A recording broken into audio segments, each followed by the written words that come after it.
Today is Wednesday, February 4, 2004. This is a meeting of the Franklin County Board of Commissioners. We're in session. All right. I move approval of the agenda. I'll second the motion. Do you want to have Neva's signature on it when she Yes. says her right? Mm-hmm. Yeah, the two items. There's a truck crossways in the road, and she's thought about backing up and taking another block. I'm not sure. It was something about a truck. I don't know Oh. if it's crossways in the road, but some way it delayed everything. I hope it hasn't hit her. 75.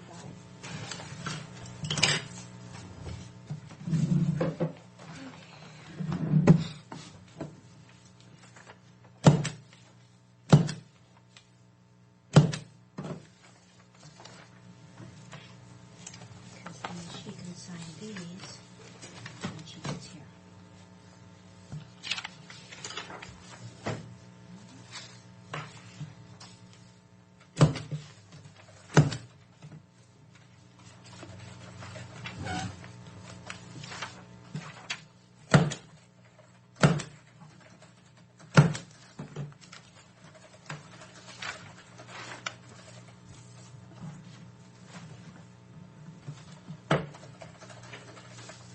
Let's see, Pat.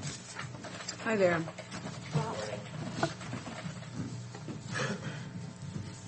I'm going to make Mike wait until Neva gets here because she should hold. So we can all hear. Yes. Well, we need to have all signatures on that, Pat. And I told him I only had a couple of items, so. he could come and do So it. they horned in, and Yeah. They didn't horn in. I said they were welcome to come in. they horned in. Oh. I do want to let you know, I think I told Neva yesterday that Lynn Barnett is going to be coming in during other business regarding the petition for water sewer district today. For Basin City, huh? Okay, I would entertain a motion on the... I move approval of expenditures for, as listed, and in the total amount of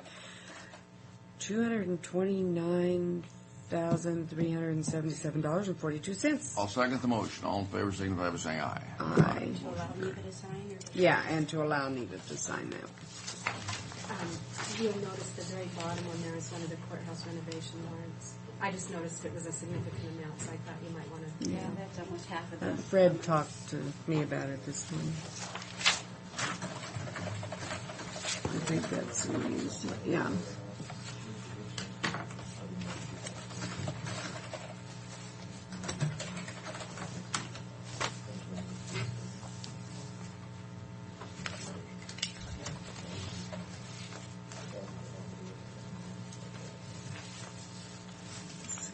And then the board was also invited to go to the Cattlemen's Association Oh, yeah.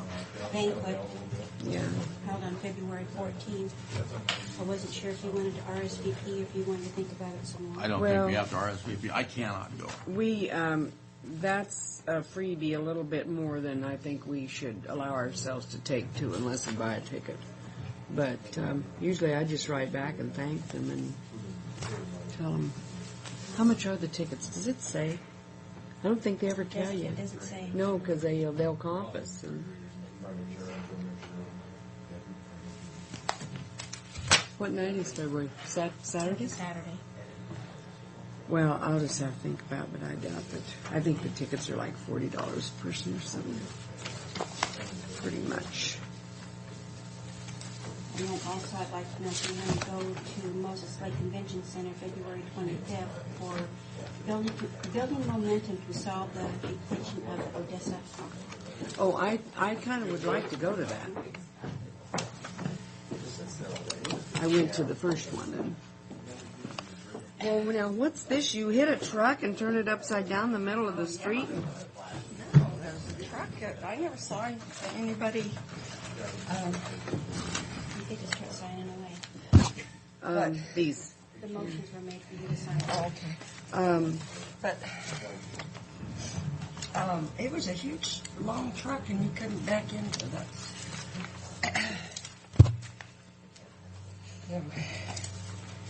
This So this isn't our, well, this is a registration fee on that thing? Right.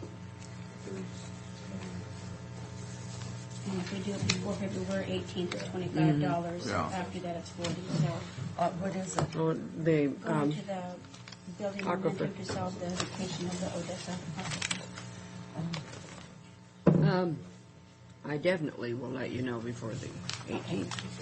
And Bridget Oops, took I'm sorry. a phone call from Tom Powers from the Mid-Columbia Sympathy. Sympathy, yes? Yeah, I can't even talk. Mid-Columbia Symphony? Yeah, Symphony, thank you. And he would like permission to come February 19th from 12 to 1 with a violin quartet.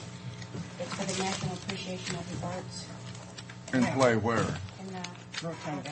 I Why think that'd would be we, why would nice. we object? But Well, the I say only we'll thing look at- is, what day of the week is it? February 19th is a Thursday. Yeah, we need to check with the courts. Okay. But if it's 12 to 1, Oh, that should be okay. shouldn't be a, Yeah, shouldn't be a yeah, problem. that'd be fine. And I'm going to leave this information with you. I told Jim already that you guys were traveling back and you would not be able to make the dinner unless you so choose to change your reservations. But it's a dinner with the 9th District legislators. And this information I'm handing to you, you may want to talk to Mr. Bowen during executive session during his time. What is that? It's information from Ken Klasky regarding the Oh, the contract. contract. And he's asking to please advise. Ooh, And I think that probably should be held in executive session. that might be an excellent idea. Fred's time, and then just let me know if you want me to do anything or if you want Fred to do it. Who is doing Xerox? That is track. I need your signature here. That's the worst copy machine as far as getting a deal. Is it? Copy, yeah. Well, don't they go through the same system as everything else They or did talk not? to IS about it. IS recommended that they look elsewhere, and that's what they chose to do, so. They did recommend to go elsewhere. We've got somebody out there. I don't understand. We've got And at somebody this out there point, I'll that's just turn it over to Mike. cantankerous. May I do one more thing before you do this? We've got minutes for January 26th. I move approval of the minutes for January 26th. I'll second the motion. All in favor? Aye. All right. You want me to hand those over? Good morning. Good morning. Good morning, Mr. Kidman. It better be a good morning. Well, I hope I have everything you need. This is what I only made one copy of this, but I'll let Neva look at it. And Frank and Sue and Neva can share that. No, Frank. Yeah, Frank gets his own. We have to share. Snoo. Hi, Dave. Steve's back today, isn't he? He won't be back till Thursday. Come back to Thursday. Right. But he verbally approved it, and I'll have him sign off on that when he comes Okay. back. This is the thing we discussed, isn't it? I read the minutes.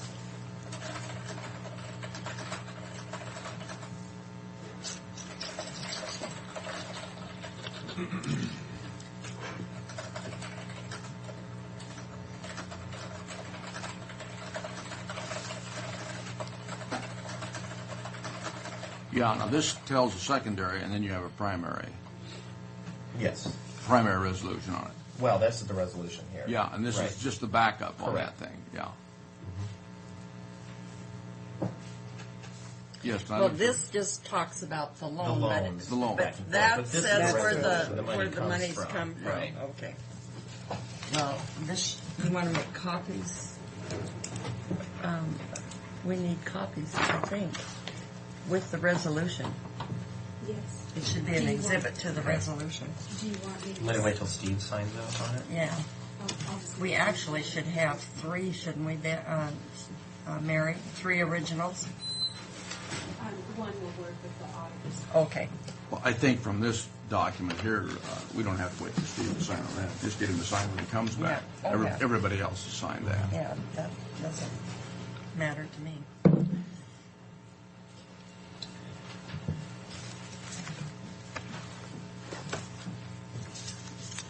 Did you get your number? Thank you.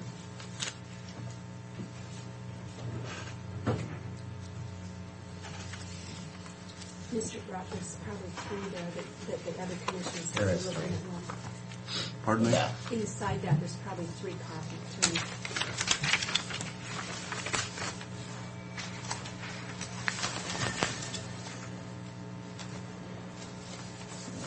That's it, and Sue, for you.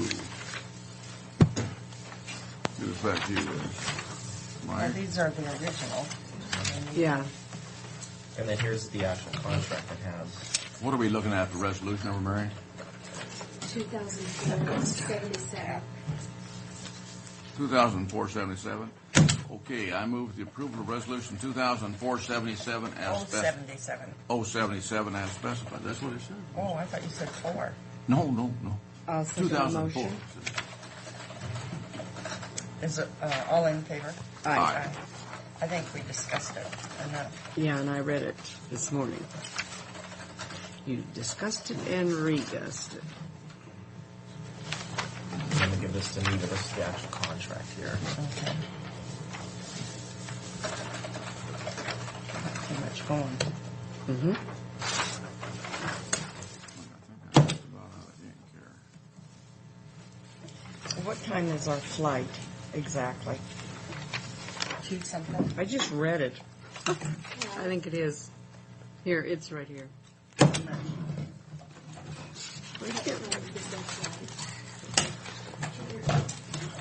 2:13.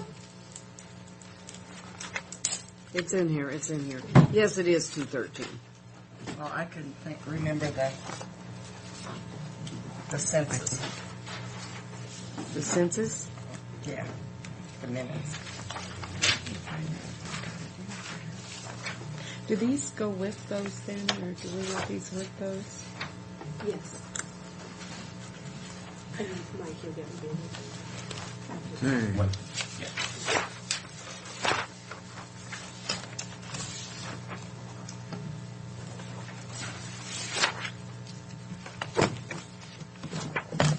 I don't see that in my book. For me. Thank you. Thank you. Thank you, Mike, No, Dave. for going the distance. Yeah. Third time's a charm, right?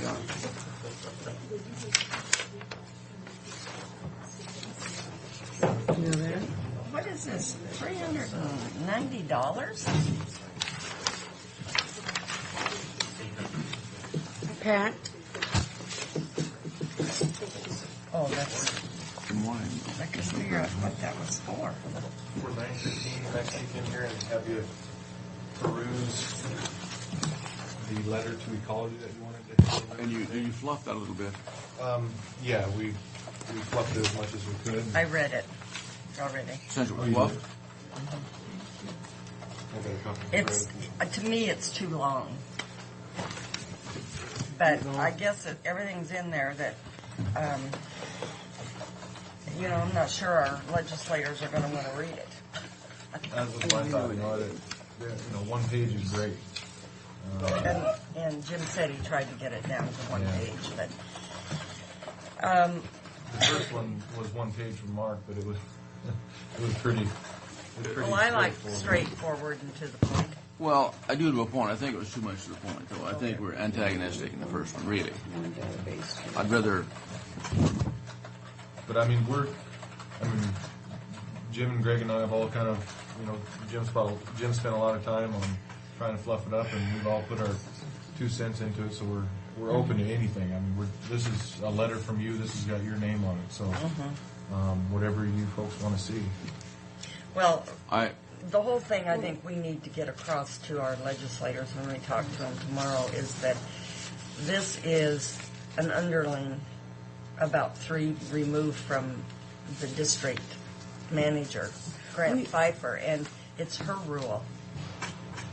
Yeah. This, we need to take copies of this and leave them because it's too long to discuss, other than to briefly tell them Yeah. what we're talking about, like, as you said. So, I move for approval of the letter to, these are all to unit, Karen Wood, the unit manager of outdoor burning and education outreach, Department of Ecology, as written.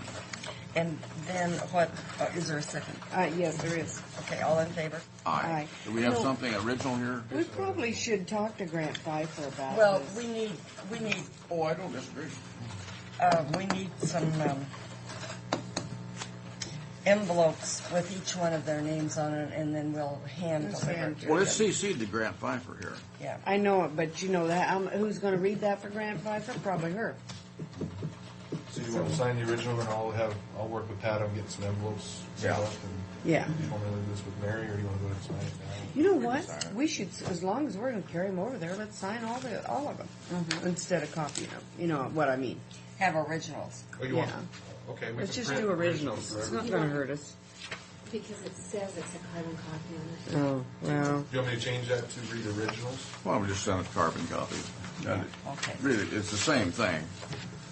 I don't think we're going to impress them a lot more. And if, this morning, if you think about it, you want to change it in any fashion, let us know. We have it on the computer downstairs. We'll think about it. No, it's all right. I Well, just yeah, think we it's do a this. little long. So, It is Why- a little long, but when you're reading it, there's a lot of stuff you're saying in there. I mean, I guess we could take out that one paragraph, the second paragraph, but that needs to be there too. When you read the first one, though, the first one is so direct, this comes back and floods it, really. And, We can send both of them. yeah.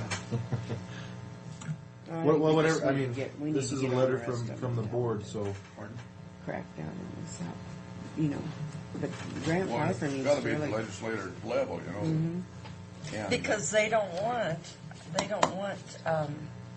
mandated WAC rules when it wasn't the well, this is what we're doing. legislation, if it isn't intended by the legislation and written out. Oh, I talked to that Opal Nelson, and she told me that that Kent Morehouse, when he found out how much the road was going to cost him, he's going to withdraw. Oh, is that right? And I said, Okay, what are we talking about? this, That Curly. that Curly Road. Turtle Road? And so, Well, that simplifies it. and I said, well, let me call out at the road department, because he's got to sign a withdrawal. And, because then we wouldn't have to have the public hearing, it'd be moot. And that would solve all of our problems. And then she said, well, that's what I was told. And I said, well, until we have it, we know officially we'll have to go forward with it. So then I called Tim, and he said, well, no, he said, I know he was upset about the amount, but he certainly hasn't withdrawn yet.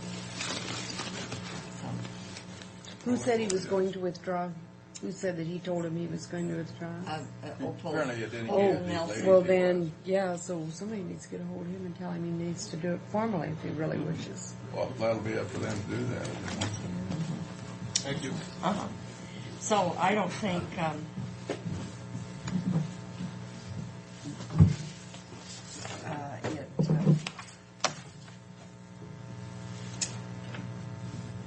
well, I guess Mr. Dick was kind of upset That's the one that's flat in the ground now. because he was afraid that maybe Kent Morehouse was going to withdraw. So, but anyway, that's a lot of money.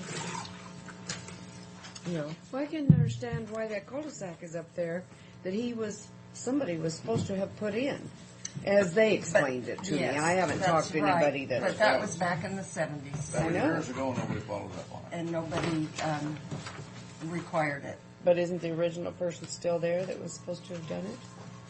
I thought they thought it was Mr. Dick. No, Mr. Dick was a purchaser of that. Oh, I think the ladies thought Mr. Dick was supposed to do it when they Yeah, talked to me. yeah. Well, I think he should have done it when he put his house in. When he got the building permit, that's what happens now. But But it's too late. Hi. morning. I didn't get my watch with me this morning, so I need some help since the clock is. Okay. Mary can give you like 2 minutes or something. Okay. But you got started late, so we need to help you out on that. Maybe one of these. So we'll be talking about this a little bit later.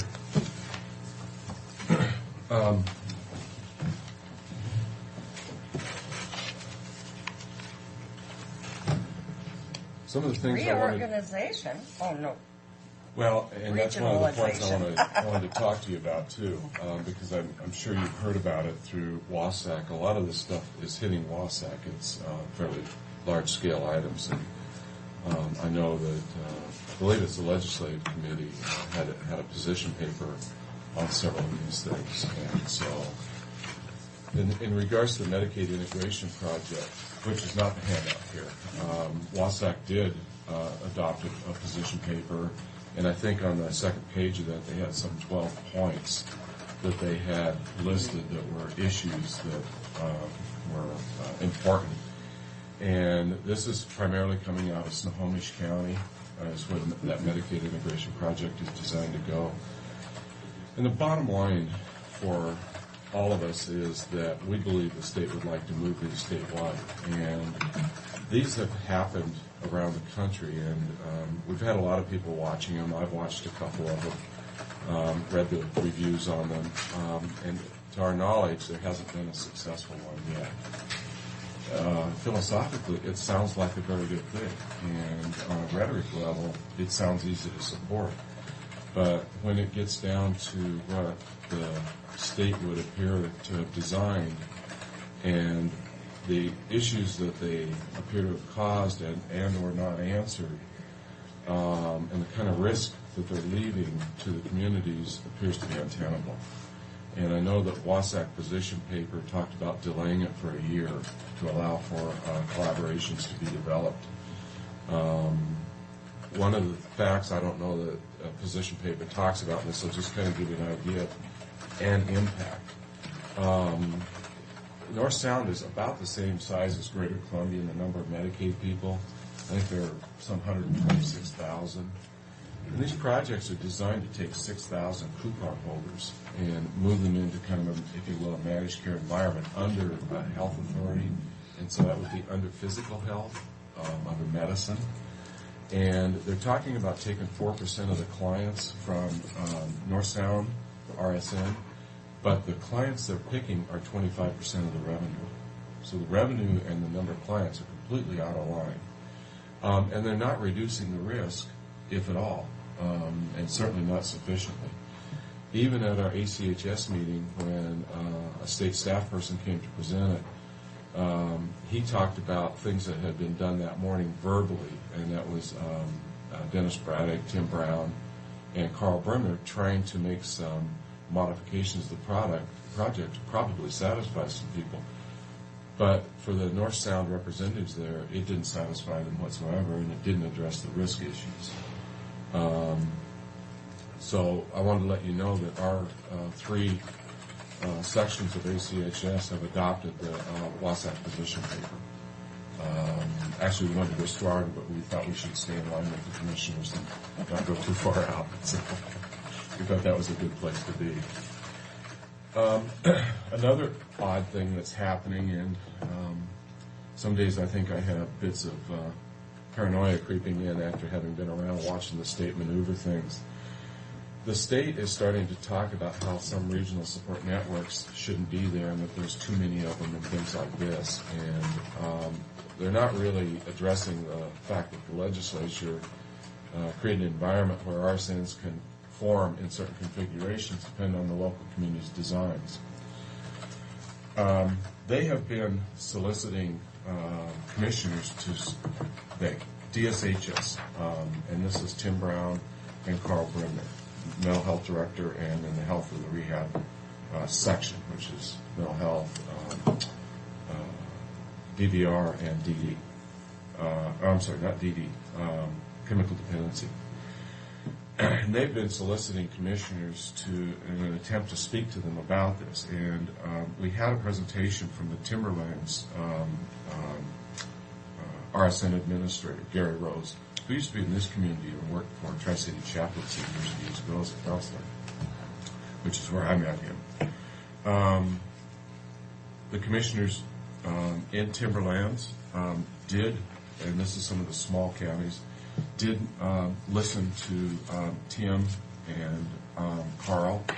And what Gary said was basically they were there just kind of, oh, we're here to talk and don't have any real plan. And just kind of presented a very non-directed approach. And then at the end of the meeting, and I made notes here, they gave this to Timberlands after the discussion, said, oh, by the way, we have this.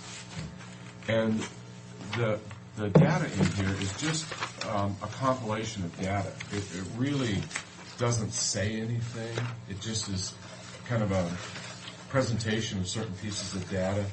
And it's informational, but it's not really directed toward anything. The most interesting pieces are the first several pages.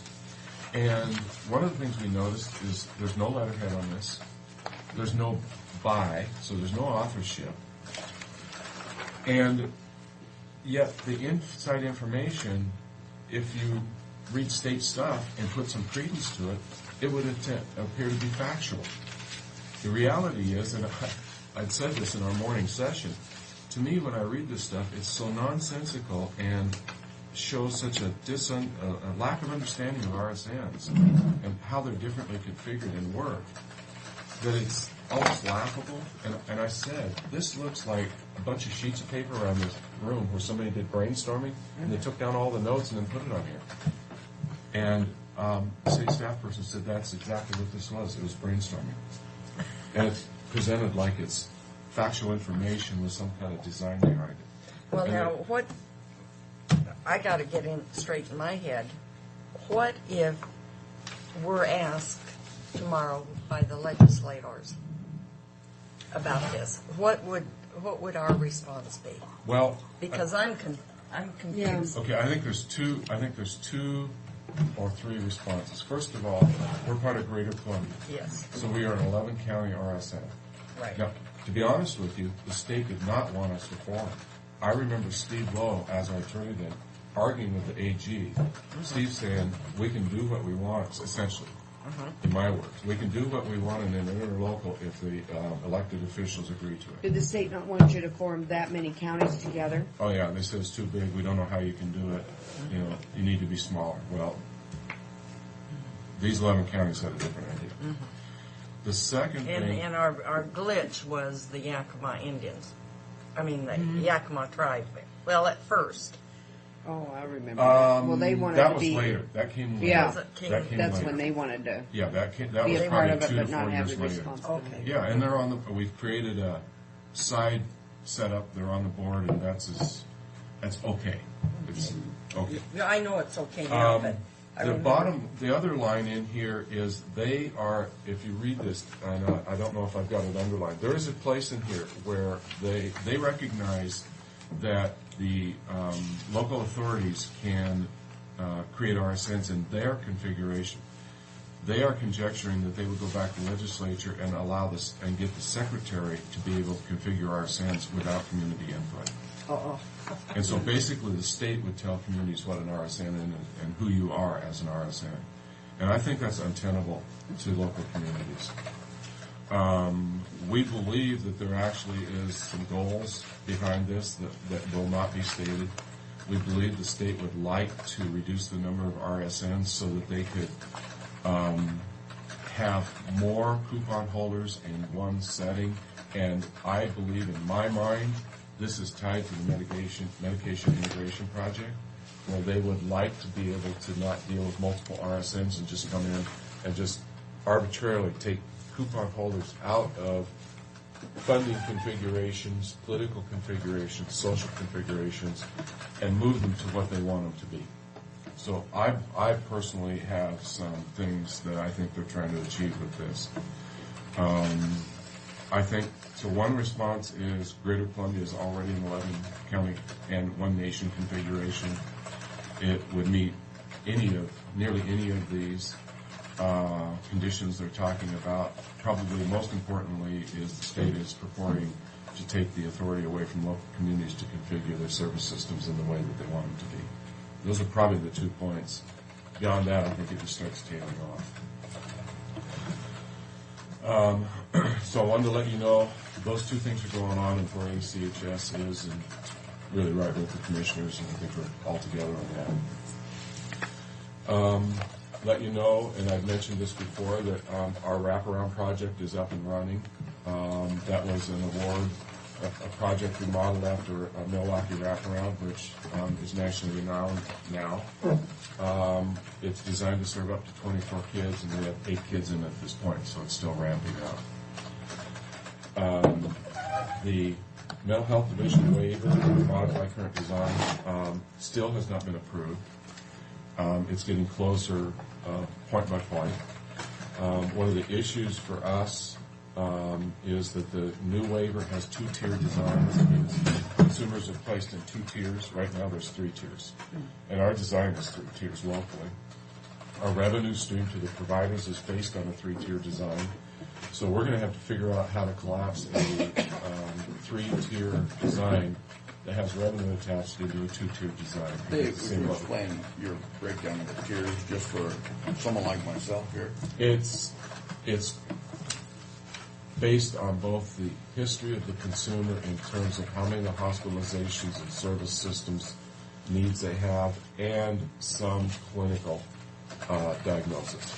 And so probably one way to say it is if someone walks in the door and says, I'm having trouble at home, I need counseling, they will be assessed, and if there's an agreement with that, but there's no real clinical diagnosis of a mental illness, they'll receive some brief sessions to help get that stabilized.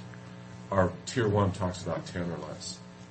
Tier 2 is for people that have a medical diagnosis of a mental health issue. It can be fairly varied, and there's some hours roughly between 10 and I believe it's 82. Tier 3 is really designed for chronic and serious long-term mental illness. And it's real bad conditions. Mm-hmm. But number 2 can be also. So in some senses, people can float between number 2 and number 3. And number 2... If you don't designate them to a tier, does that affect your funding or what? It's a mechanism that our RSM created so we would have a way to try to manage the service needs and hold our agencies accountable for the amount of hours they either should be or shouldn't be giving someone. For that particular person.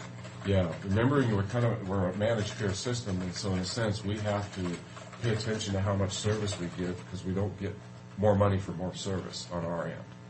And so the agencies are always in a kind of a pressure balance about how much money they have, how many people they have, new ones coming in, how much service they need. And so they have to manage all that. So that the tiers are a tool. I won't say it's the best or most effective, but they are a tool to help manage that. Why the state collapsed their tiers into 2, we don't know. Their tiers talk about what you present to get in. Their tiers don't talk about how much service you get and how long you stay in. So the tiers are not adequately designed in our life. So we're going to have to do some work to deal with that other end, which is crucial to the system being able to manage itself. So... No, I can understand it, the way you're working the tiers and the benefit of having them in the tier level. And what we've done locally is we've attached the revenue to the providers based on the tier. Mm-hmm. And I don't know that we'll continue that, but we now, may. Let me ask you another question. Mm-hmm. The higher the tier, the more revenue. Is that okay? Can that be somehow manipulated to the advantage of the provider? Sure. You bet. We call it gaming. Okay. Yeah. The regulations are broad enough, the rules are broad enough, really not regulations or rules, are broad enough that if you go through a file, you can find enough issues to probably get a lot of the folks nominated to a Tier 3.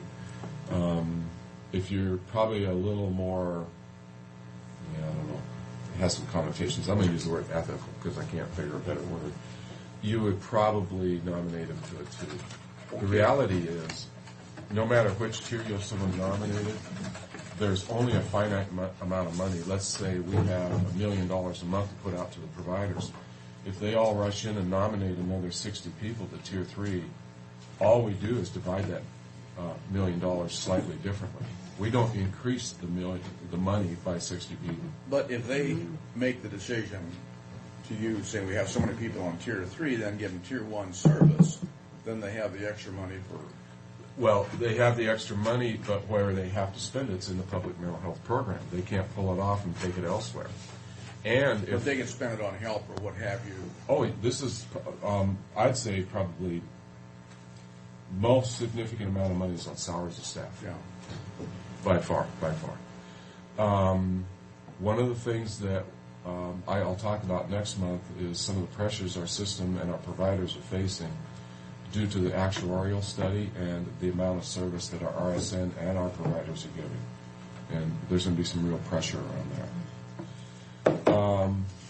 Chemical dependency, how am I doing for time? You've used 15 minutes. The next person isn't here yet. Okay. And you probably won't be. Okay.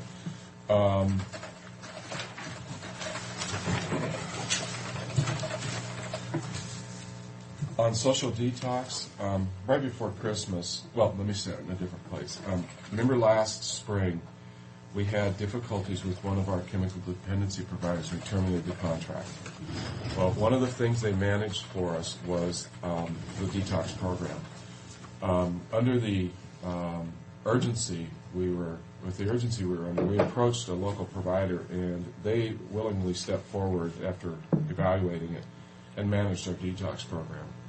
Right before Christmas, one of the partners passed away unexpectedly. He was 47, had a heart attack, was gone that night. I met with Virginia on the 12th, and not unexpectedly to us, she asked to be relieved of the detox portion of the contract. And our opinion was, in response to the needs for herself and to keep the outpatient program stable, that was fine with us. We understood it, and there was no negative ramifications. We consulted with DASA, and they made the comment that since we've had a couple of unexpected program changes, it was really debilitating and time-consuming to change the whole program to a new provider. So they recommended that Human Services become the manual holder, the certified manual holder, and that we contract the management out. They use the term change in ownership, which confuses us greatly because we've always owned the building. So we thought it would be something else, but in their language, it's change in ownership. So they sent us the forms, I filled them out, we sent them in. There's some questions that we can't answer until we get the provider online. I consulted with both Darren and Reed, and due to the timelines that we're under, the provider technically could give us a 30-day notice, which will be up this Friday. We have until the 29th of February, so we actually have 2 more weeks, which is only 6 weeks, so it's fast anyway.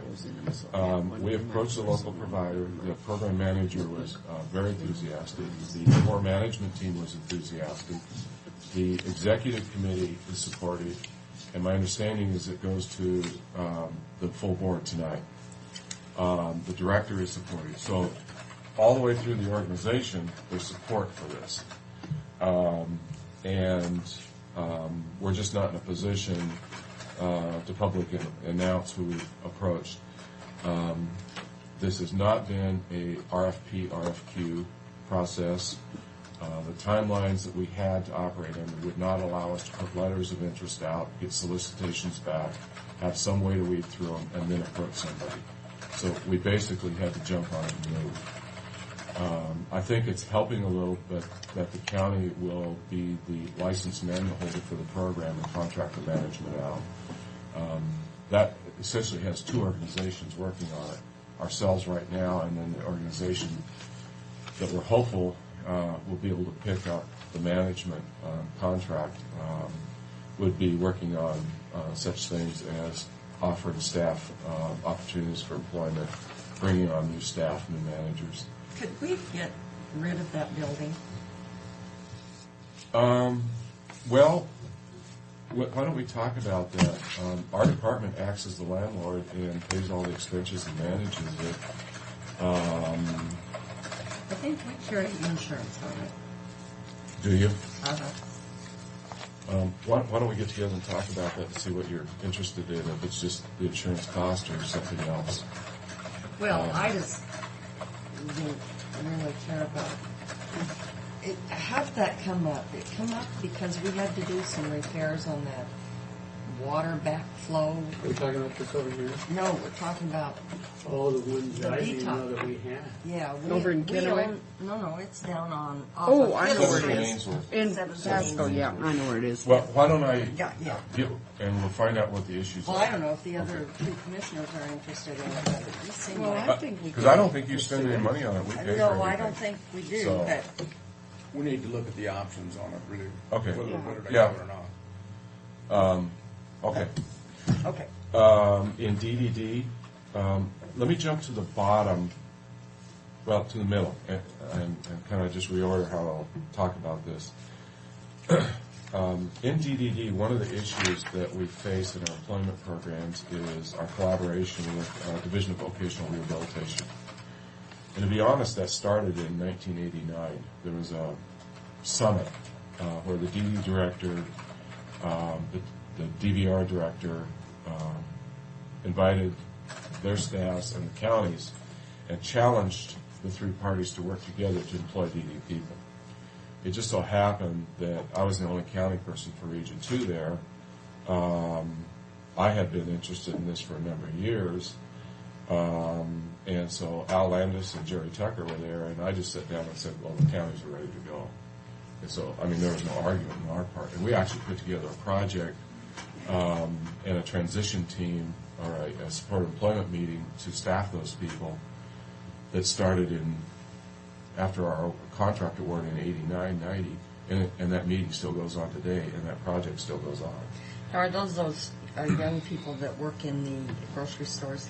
That's how a lot of them have come through. Exactly. Yeah. People you see out in the communities that work through that project. There's one at the Pasco Market that has worked there for years. Yeah, yeah. And same way at Food Pavilion. Food Yeah. Pavilion, there's a couple, yeah. Well, DVR got into some fiscal issues and basically shut down their system in October of about 2 years ago. And I think some of the fallout of that was at least two major things. The director left later, and because they ran into fiscal issues, the feds ordered into a thing called order of selection, and it's a new way to authorize clients to service. And it's done centrally out of Olympia one by one. Instead of people coming into the local office, sitting down in front of a DVR staff person, getting an intake and an interview and being authorized by that person who has a budget. So it's a complete revision of how the system operates. It's all centralized. Additionally, DVR is issuing RFQs to the providers to apply for each service segment. Not to be a service provider for everything they can offer, but each service segment. The new DVR director has stated that he thinks there's way too many community rehab programs. They call them CRPs. There's a lot of shock in the social service systems. The latest thing is DVR apparently has run out of money and is shut down until October. Now, we can't confirm that rumor, but in meeting with our providers yesterday, their past experience this time a year ago was they would have expected about 25 referrals over a number of months. Dave, interrupt you a second. You said you felt there were too many in this program. Community rehab programs, that's statewide providers. But, okay. There's like Too many. 2,500 2,500 providers. statewide. some communities only have one. I mean, some of your northern communities up in the tier counties along Canada only have one provider. So there might be 15, 30, 40 DVR providers here. We only work with 3 or 4 or 5. The rest of them are private individuals doing rehab or job placement that contract with DVR, but they also contract with insurance companies, employment security. There's not enough business for them. They have to do something else to keep going. I suppose. Right, right. So he just made that statement with no factual backup, but there were enough indications of where we thought he wanted DVR ahead that it elicited huge concern in the service environments. Also, the way the clients seem to be being authorized for service, he's very clearly said he wants to work with people who can state they want to work. But are these all licensed in that particular area of expertise? Yeah. Licensed or certified or meet the regulations, yes. In that particular area? In that particular area, okay. Correct. Our experience is that they are quickly declaring developmental disability clients not able to take advantage of their services. And so where the former DVR system would have welcomed our clientele in, this system seems to screen them out. So there's a couple of things that we are doing, probably primarily, and I'll go to the bottom part now. You know, you might recall I've talked about some of the issues in our system around the priorities for employment and the priorities for other services that aren't employment directed, and that unfortunately we may get to a point in time where with no new revenues, the services are going to need to be prioritized. We can't continue to buy everything for everyone. And much as I don't like this, I think we're at that point. I don't see any new money coming into DD. I don't know when it would come in, if it does. There was a summit with DD in the counties a couple of months ago, and a state acronym, Pathways to Employment, has surfaced. And this really has its history in a stakeholder committee that's probably about 3 years old, a statewide stakeholder committee that the state commissioned. And Snohomish County, who had a member on that employment portion of that stakeholder committee, has taken the Pathways to Employment and actually put it into effect. And it's been a 2-year process for them, so they're on the 3rd year. DDD has agreed to implement the Pathways to Employment statewide. It's going to take a lot of policy, manual, and community re-education. Right now, the draft policy is out for review. We saw the first draft at ACHS. We presented it to our employment providers yesterday. Actually, we were to present to all the providers. We just had 2 who didn't show. So it's out for comment. We've done a little bit of study on our local clients' need for employment, and we will have a number who are currently in program who will not be able to access DVR. And in that sense, they will end up staying in sheltered workshops or enclaves or group employment, essentially stagnating, if you will. We also have a number of clients on the waiting list who can't get into service, who we know should go into employment, who should not go into a sheltered workshop or a group environment. It actually is not meeting their need. It would, in a sense, be a form of institutionalization, in my view. Yeah. A step back. You can see these people that have worked in these grocery stores for a long time, that they're really outgoing, too, I'm thinking of especially. Yeah. But what do you deal with? If you got limited money, do you deal with people on the highest tier, or what? Well, that's exactly what this is going to be moving things to. What it doesn't say, Frank, is that community access is bad, we're not going to use it, or that sheltered workshops are bad, we're not going to use them, or enclaves or group. What it does say is competitive employment in the community is what this society values, right or wrong, and that we need to do things to help these folks get to that place. And so there's going to be anywhere from significant changes to subtle changes in all pieces of our service system. If someone was in service at our The current system would have them going out into the community, learning how to be a member of the community, but would not be employment-oriented necessarily. Although ARC has worked willingly with us to help move people into that. So there's not a negative there per se.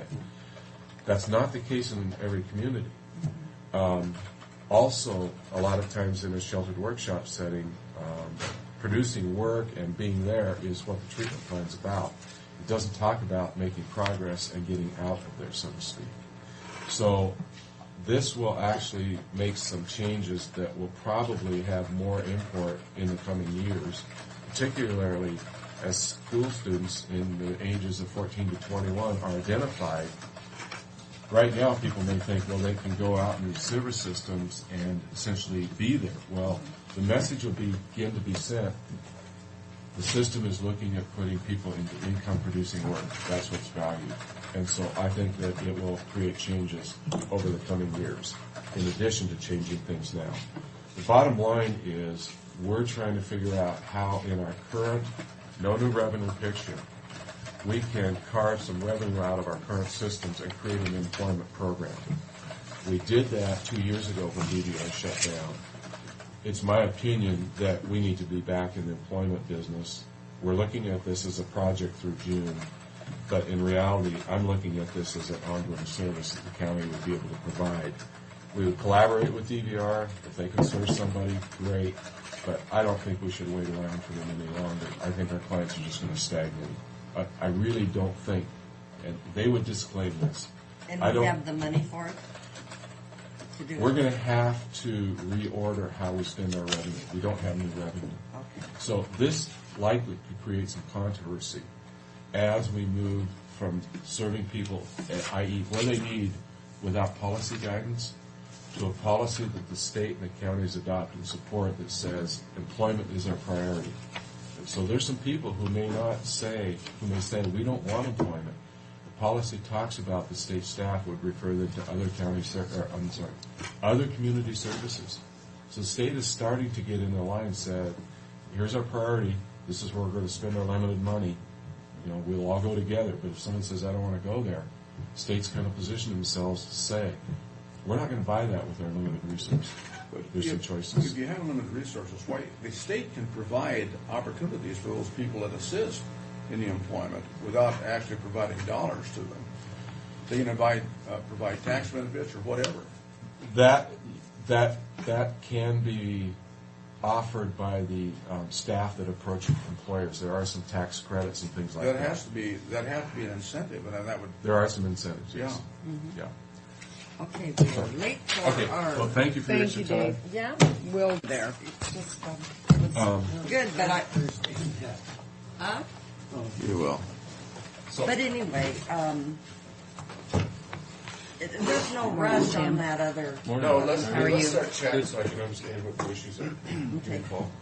I'm going to go over it. Well, I forget what the issue was myself. Okay. And then, okay. Okay, thanks. Thank you. Thank you, David. Did Mr.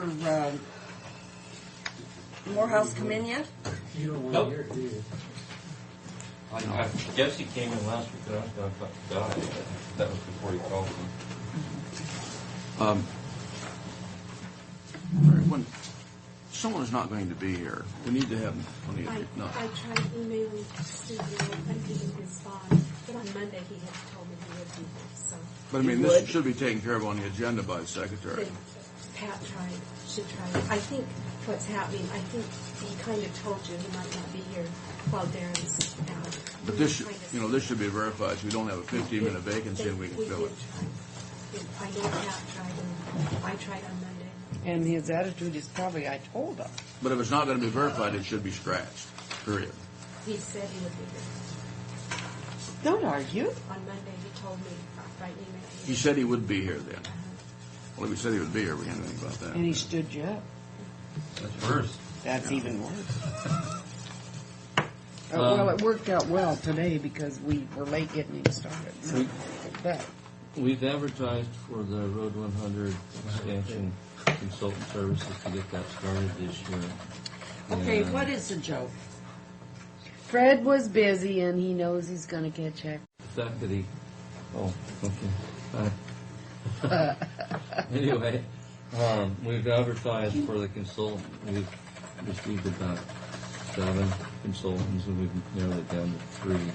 And we're going to set up a interview or a presentation process.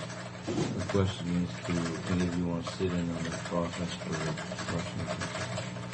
Yeah, I don't think I do. I think the chair should appoint Mr. Brock to do that. I appreciate your confidence, but I feel very comfortable with the decision Public Works will make. And then we'll bring a recommendation back to you. Tim, let me ask you on that Road 100, how much outside help are we going to get? About 90% on that? 90 is if we get, basically we get through this process, we get a route selected and cost pinned down. We're starting the process of a preliminary process of requesting RAP funds, which is 90-10. So it'll be about a 90-10. It'll be 10% also. If we're successful in getting it, I think we will be, because it's based upon existing roadway lists and there isn't any roadway, so we should squirrel out. And then we'll get nailed down and actually nail down the cost a little better for our final submittal. One other question I was going to ask you. You were talking about, we had some bonds that were going to paid off for road development. The Columbia Basin bond? Yeah. They've been paid off. They've been paid off for... There were some other bonds that were coming in. Oh, the Whiteworth Trust Fund? Yeah.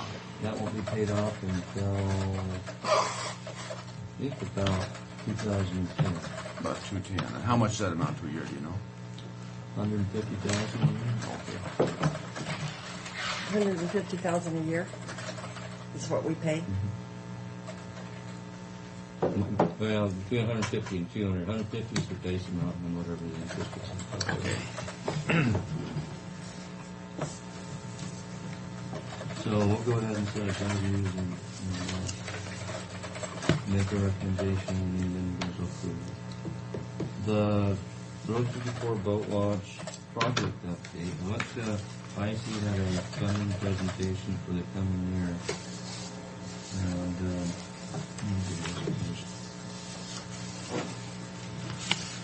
there's good news. And bad news? I haven't found the bad news yet. The bad news is if we don't get selected. Oh, okay. I thought I was the waiting. bad news is that the process is starting fairly quickly. Oh.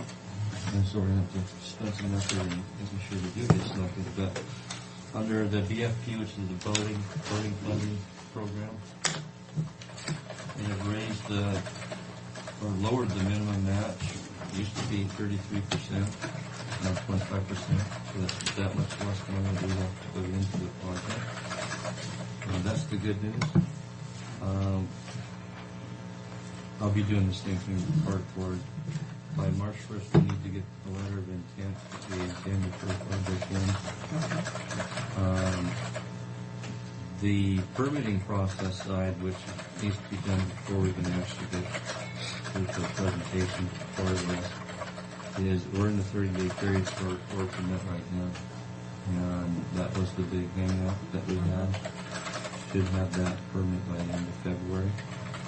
So we'll have that in hand. We're meeting with the district corps to go over the construction details and what problems they foresee that we need to overcome and what we're planning on doing on Friday.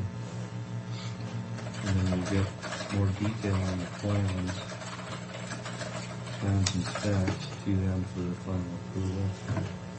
And then we're off and running with this with a good cost estimate. Well, now this will change our contract with the Corps then? No. Our lease?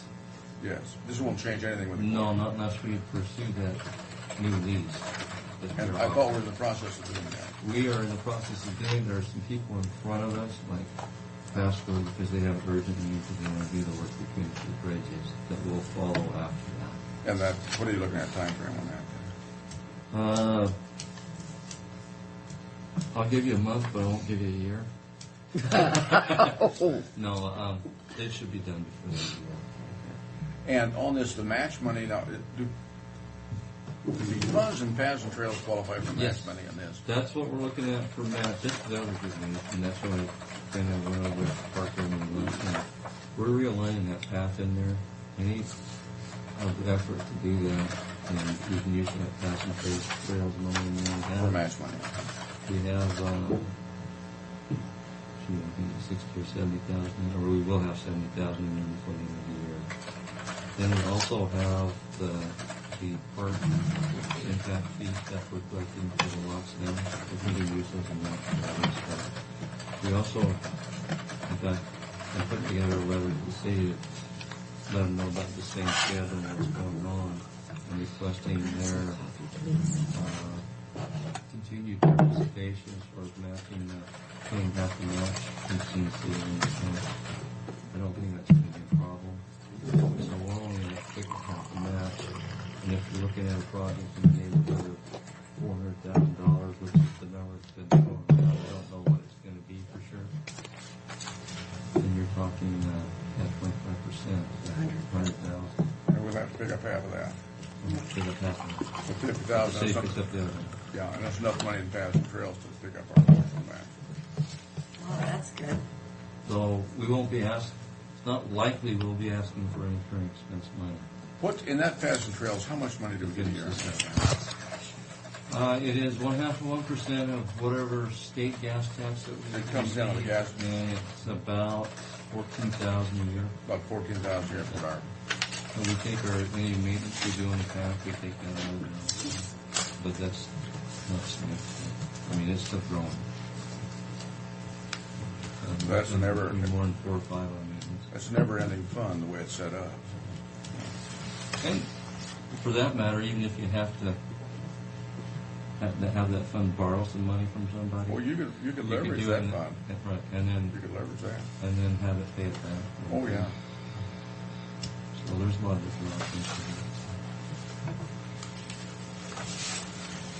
do. That's all I have. Now, did I tell you any bad news? Nope. I think I had it, but I may later. I just don't know what it is. No bad news. You didn't bring anything of us for us to sign. How about I'll that? be back for Hector. Oh, that's right. Hector's coming in here. Is he coming in today? Yes, Hector. 10:35 or 10:30. Hector He Alamilo. lives on Vernon. He's Alamillo. lived here 4 months. I'm not sure he has a whole lot to do except look around him and see what's wrong. Well, I've driven by his house out there, and he's got no complaint. The only complaint he would have. I'm willing. I want to listen to what his complaint is. I mean, It's speed. well, yeah, but his perception of speed, I'm not sure is 50, accurate. 60 miles an hour, I I'll don't- tell you. We can put some speed things out But there. he complained about things as far as the road condition in front of his house. Right, that- And Oh, he didn't complain to me about that. It's the road been is. road condition, speed. I need gravel in front of my mailbox. Well, he comes from Othello. You have to realize that he's used to really. There was good one roads. pothole. Really getting well taken care of. Oh, yeah. There was one pothole There there. is one problem. Not But one that's sidewalk in just the about city that of big. Othello, I That's don't think. About it. But down the road, that is really in bad shape. And But the pothole actually helps with his speed. that right. There's speed bump out there. Well, he's concerned about the school kids, and I think that, you know. You know, and like I told him, I said, as far as school kids and walking routes and all that stuff, we work with the schools, but schools have to come with us and tell us where their kids are coming from so that we can sign it appropriately. What the sheriff's for that. department And has the to school deal with to this. know We can Well, he sign it, just but- says that he says sheriff's department will not go out there, and that the schools said we don't have to sign anything because we're private. So, I don't know. that. We've worked with private schools before, too. I know. But I have a feeling. It most might of be the those way kids- he approached them, too, that might not have. I have a feeling most of those kids are brought in by personal vehicle. I don't know that there's a whole lot of But unless he's coming in just on the speed today, he's been complaining to the road department about the Oh, road has in he? the mailbox. Yeah, I don't think Oh, it's he been said more anything to me speed. about that. But, I think it's just some, more we think about that. Well, sure, I make a friend, you're going to disappoint him. I knew it. I'm not going to say anything this time. I'm going to take notes. All right. Sue was out there digging the hole with the sign. I know, me and Hector were into it there. So I'll be back for that. Okay. All right. Hi there.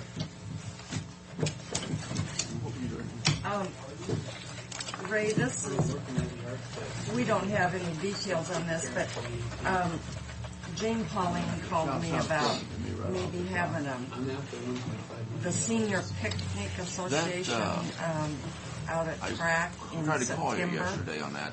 That bill is got a number to it. That there is a bill. I think it's because some of them are. It's in that. I've got to mark the bill number. I don't know if they're in wheelchairs so you can support the bill number. You know, this is the what park isn't very suitable for people to get out there and stuff. And they were wondering about Track. Is there any way that we can work with them, if the other two commissioners are amenable to this, to maybe make it? I doubt I would be, but what are you talking about? I would be. I doubt because I work with people who are becoming quite senior. Anyway, to maybe make it affordable is all I'm asking. More affordable for them. What do you On the inside or outside? Well, I don't know. Jane Pauline wants the seniors to be able to meet at Track. Come out at Track, and she said there's about 300. Wow, that's neat. Maybe I'll be more. I think that we do need to deal with our seniors differently than I used to think. But anyway, she's coming in on February the 18th at 2 p.m. to talk to the board about it. All she's got to do is tell us what she wants to do. Yeah, We'll take care of and when is she I don't coming know, in? February 18th to talk to the full board. And because I couldn't give her any answers, and I says, you know, our Track is a facility that we have to make money, and you know. But I said I'll talk to the manager. Maybe you'd like to sit in on that meeting, but you wouldn't have to. Yeah, what I'd really prefer is that she would call us and tell us what she's looking for. Okay. And then we'd I'll be have able her to do something about it. I'll have her present it to us, and then we'll Come go from there. 300, okay, that tells me it's either got to be in the front on those grass fields, or if it's a picnic outdoor thing, or in... Would our grassy area out where we're going to have the gazebo and stuff, would that be? 300, I don't believe. No, it's not big enough out there. If they just stood and didn't move, but if they're going to have any activity, you know. It's that big. 300. Not that big. 300, we'd have to go in Well, the then expo hall. they might want to go in the expo hall then.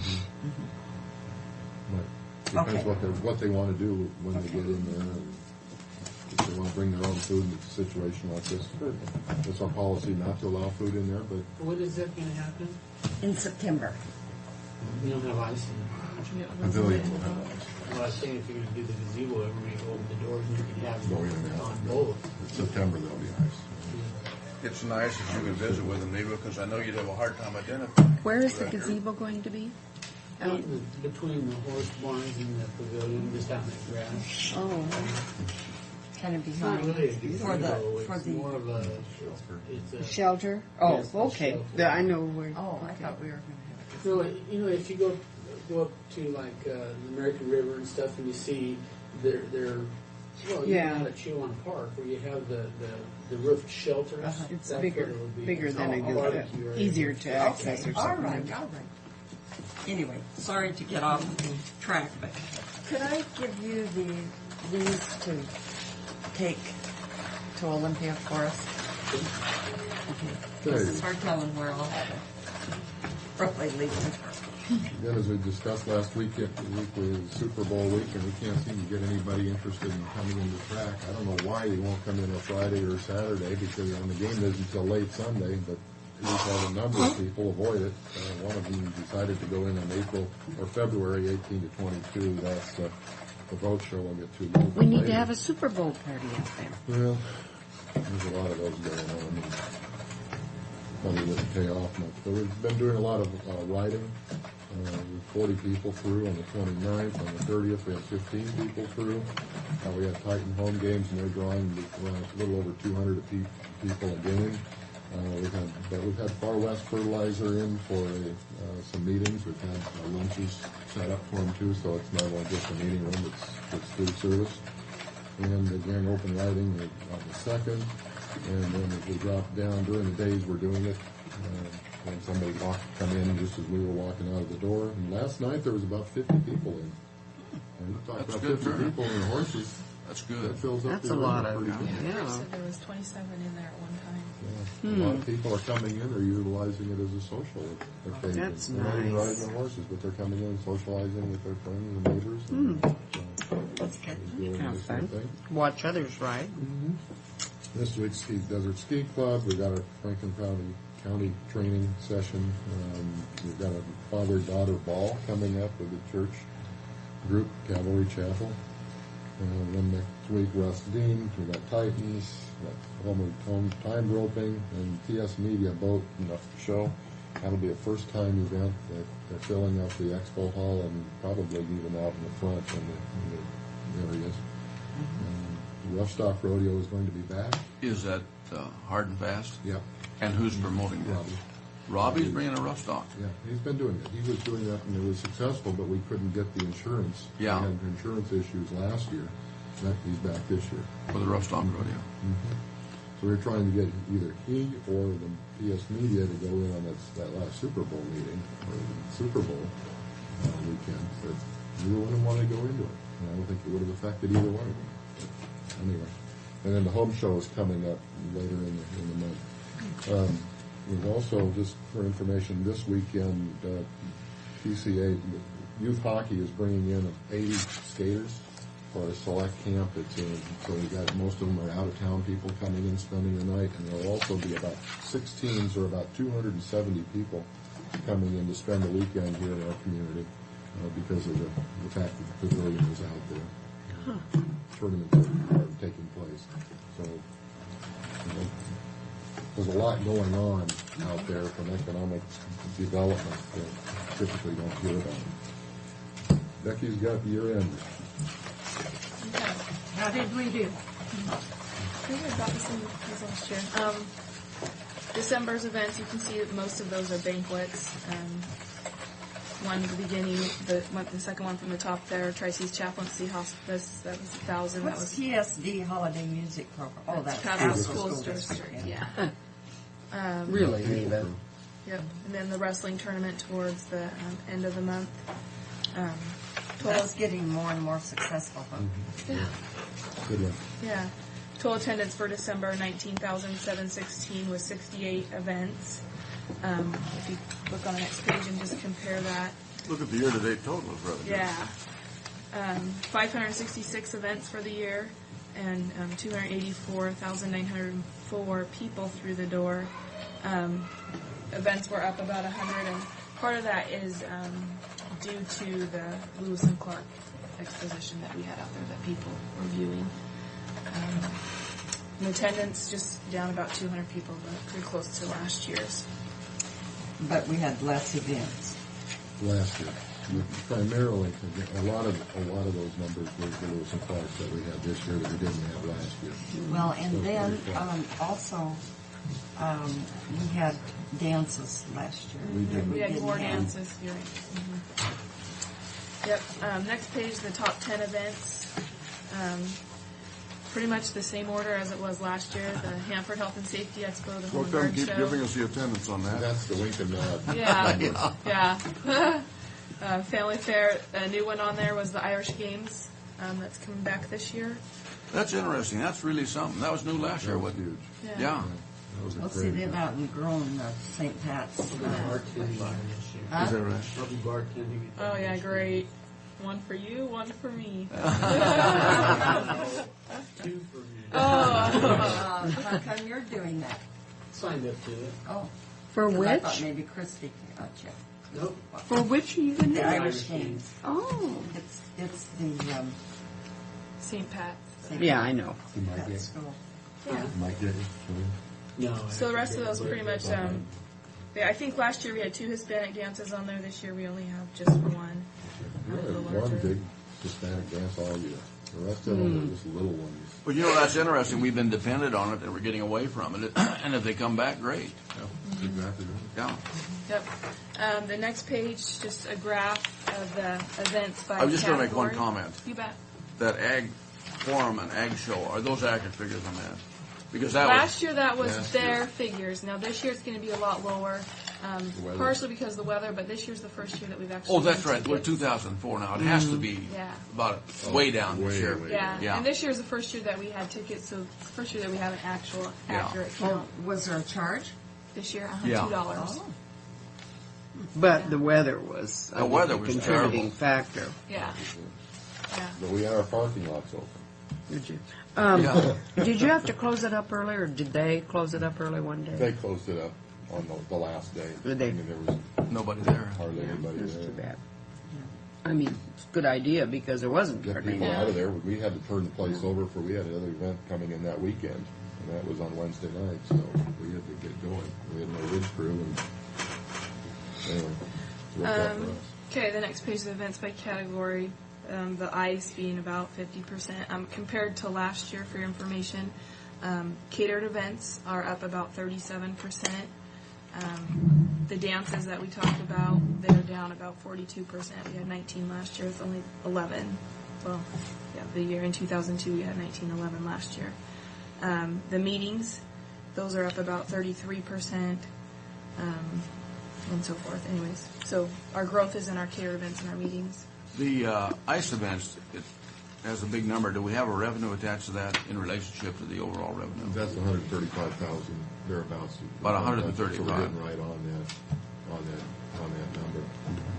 And our costs are about 100,000. So about $30,000 a little bit more. Have you broke out the revenues that the pavilion brings in comparison with the 100% of the revenues that's coming out? Like basically, We can see that here in a little bit. Okay, the next page, that's just the attendance by category, spectator events and consumer shows being the... There's that many people at the ice events? Mm-hmm. They're coming They're through. every single day. They come in and then... 3 in the tournaments afternoon to on 11 at night, weekends. Monday through Friday, and then on weekends it's 7 in the morning. They start coming in, and They're go to 11 they're at more night. participants though They're than participants. because they don't. Many participants. Yeah. But, there's an awful lot of families that come. I mean, if Yeah. your kids are out there on the ice, They're gonna be there. There's usually three people for every kid that's out there. So. And that's a lot. That's a big number, though. It all It's adds really up. great. Just every hour you're crunching over those numbers, so it's quite a few people coming out there and utilizing that pavilion. Consumer shows, of course, And are again, the- going back to those numbers I mentioned earlier about how many are this weekend are spending the night in our community just because we got that pavilion. Yeah, and that's something that people are not really giving No, we don't get enough those numbers. credit to. You know, well, some are, I'm sure, but Okay, the next page, profit and loss for December. This is just from operations. Just 98,000 in revenue, 115 in expenses, with 29,000 in receivables. If you look at the year-to-date, the far right one, for the year, we would have been, it shows a negative 128.9. If you add back in those receivables, that's down 90,311. So that's what the county and the city are subsidizing track for last year. So the 45 split. Now, just here, last year you got accounts receivable 27, and we showed a 21,000 minus last year with accounts receivable 21. This year we're showing a minus 128 with accounts receivable. Oh, that's okay. You're looking. That's just for December. The 21 and 27. The next page shows us the year-to-dates. Okay. Okay. If you compare, well, if you want to just look at the bottom lines, the net income this last in 2003 down 181,000, 2002. Why isn't our figures the same? Because the first page is just operating, and the second page has capital in there, capital improvements, as well as debt services. Okay. But they're two separate issues, though. So our subsidy's really more than, It is more, but we've also had, if you add back in the 52,000 that we did in capital improvements, which is the second one from the bottom, the transfer to renewal and replacement. Where's Last that year we one, didn't do. Becky? Right. It's the second one from the bottom. It's On the first. 52,134 What page are we on now? on the one with 2 columns. Oh, I see, I got it. Okay, if you add that back in, last year we didn't do any capital improvements at all. So if you add that back into that 181, then that would take us to 128,939. Most of that is coming from the insurance line. It's a 46.0. That increased 13,000 this last year, which is about a 30% increase in insurance. So well, that shows this form. What insurance line? the 46.0 insurance. Okay. It's at 55. 185. The one right versus above that. 181. No, the one right above that is the insurance. The 85. The 185 is utilities. 55. Oh, okay. I know those lines are. I need a. So yeah, we're comparing 55 to 42. That's a $13,000 increase. Again, utilities had a Oh, I see, 40% okay. increase. So we did increase the utilities, but I think that we really did some. Well, surprisingly, they didn't increase that much, so. No, we've been on a very strict diet on utilities, and it's showing on this with a 40% increase, and then in the end, it only goes up $4,000. That insurance is a big hit. That was a big hit. We had an administration, Mel's salary came in at a higher than what previous than what people were at.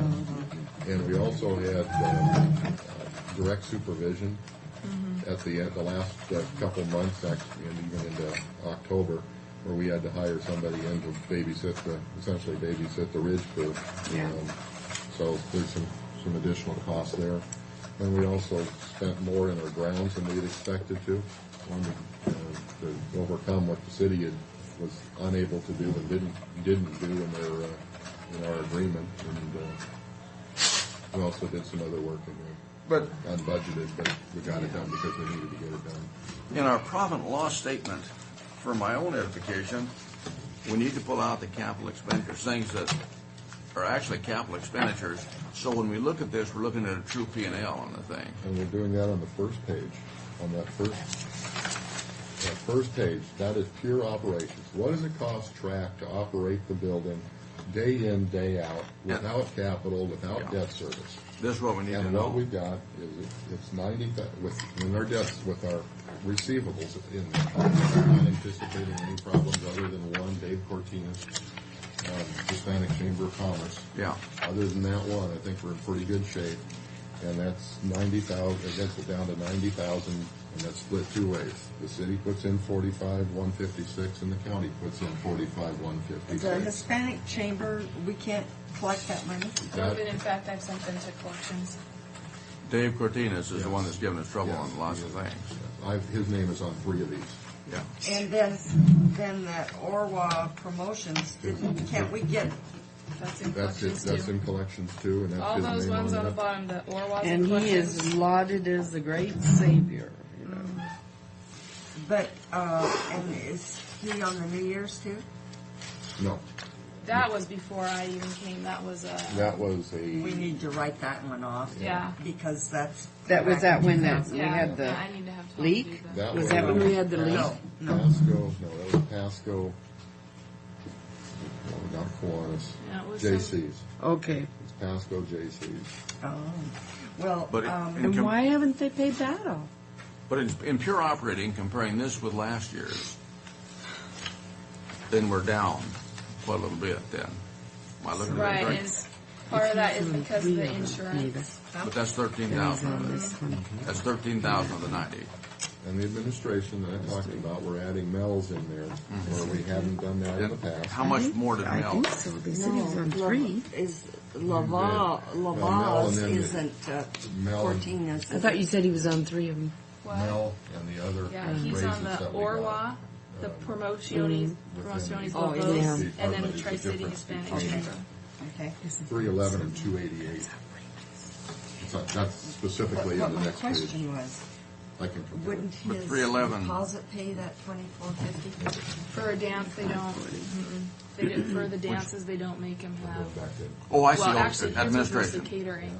Okay, And for there's a private 11, party 12, coming in, we make 23 them pay in there. advance, but for like the awards banquet, you know, that sort Yeah. of thing, we don't make them pay in advance. But those are And so he didn't deals pay we're that going to have to either. deal they with just, every yeah, year. but Right. for the dance, The Hispanic Go Chamber, back the to the second 4,500, that page. was a catered Right event. here. The Second- dance, the that next was one because back. he canceled That's the it. comparison between O2 Or and Walk O3. This is the problem. yeah, but And we had a $3,000 But deposit, what I'm and doing his is, cancellation what we're fee going to do was is compare $5,000. O2 and O3. Oh, and he Yeah. never paid Here's the dance. O3, Right. here's O2. And so then there was, we also charged him labor because we already had it set up. So that's Where why we the had 540 is in there significant too. increases. Oh, I see what we're looking at. the 540. That's The a 25,500. So there, 2,000 of it is the difference Our between the deposit and the Oh, cancellation you're- fee. And then 540 of it is the labor, There's a because pretty we already big had it dip set there. up, so we charged him back for the And labor. More people coming through, and the fact of what, the same thing on a supply cost this year as opposed to what it cost last year. And You should have the increased revenue. Hispanic Chambers, the Supply cost goes up. catering. God, That was their catering for the festival that they had at the We're looking at about stadium. 28 and And they 19, only basically, catering. 48,000 up. 48,000 up. Catering was way up. And he sent me a letter. Food service We had was called weakest him, last year. We and know he's, that. oh, the checks in the mail, yeah, that got Catering was approved way last up week. The from checks in the 32 mail to never got, that 53. was December. Well, after January, I sent him a Yeah. letter and told him if I don't get it, then I'm gonna have to send it But to collections. some of these And I never expenses, got we're going to anything, have never got increases anything, never every got year. anything. So And we have to after the day, somehow I went ahead and sent it to bring our collections. income in line. And the day after that, I got a letter from him saying, That's it. you know, But anyhow, that- we don't that have any answers my money, question can we that make way. payments, you know, this is how we're gonna do it. And I just wrote a letter back and said, you're gonna have to work out a payment schedule with the collection agency. 'cause yeah, quit playing games. We're not a bank and you can deal with Yeah. them. Okay. All right, Continue, Becky. you got that? Okay, so we already talked about the invoices that are outstanding. The aging. Most of those we've already collected on all those December ones. I think there's just the high school and the Pasco School District that's still out. Those should come in with no difficulty. Yeah, though they just have a longer turnaround process. Yeah. So, the next page, the food and beverage profit and loss for December, they had a total income of 41,000, expenses of 31,000, so a net income of 10,000. That's a 25% profit margin. And most of those receivables from December have catering from those banquets. So, a year to date, they're at 55,000. That's a 15% profit margin. So it's a little under what we budgeted, but that mostly came from the beginning of the year from our concessions. And, you know, the building rent was able to pick up that difference in dropping concessions. Fred, your question earlier, next page on can we identify the revenues we received from the pavilion? And on that, we budgeted 138, and our 303 was ended up to be 142 on pavilion ice revenues, and also pavilion rental down from that. We budgeted 10,000. We took in 79.75. But if you recall, we had a month plus where we couldn't do anything in there, fixing the floor. And had that been available at that time, we would have had probably 3 or 4 other functions in there that you could have added in at about 800 plus each. So we would have hit that. I feel comfortable we would have been right there on that. When you look at it, Well, parking revenue revenues. streams. Yeah, the parking revenues are. We Yeah. projected 28,000.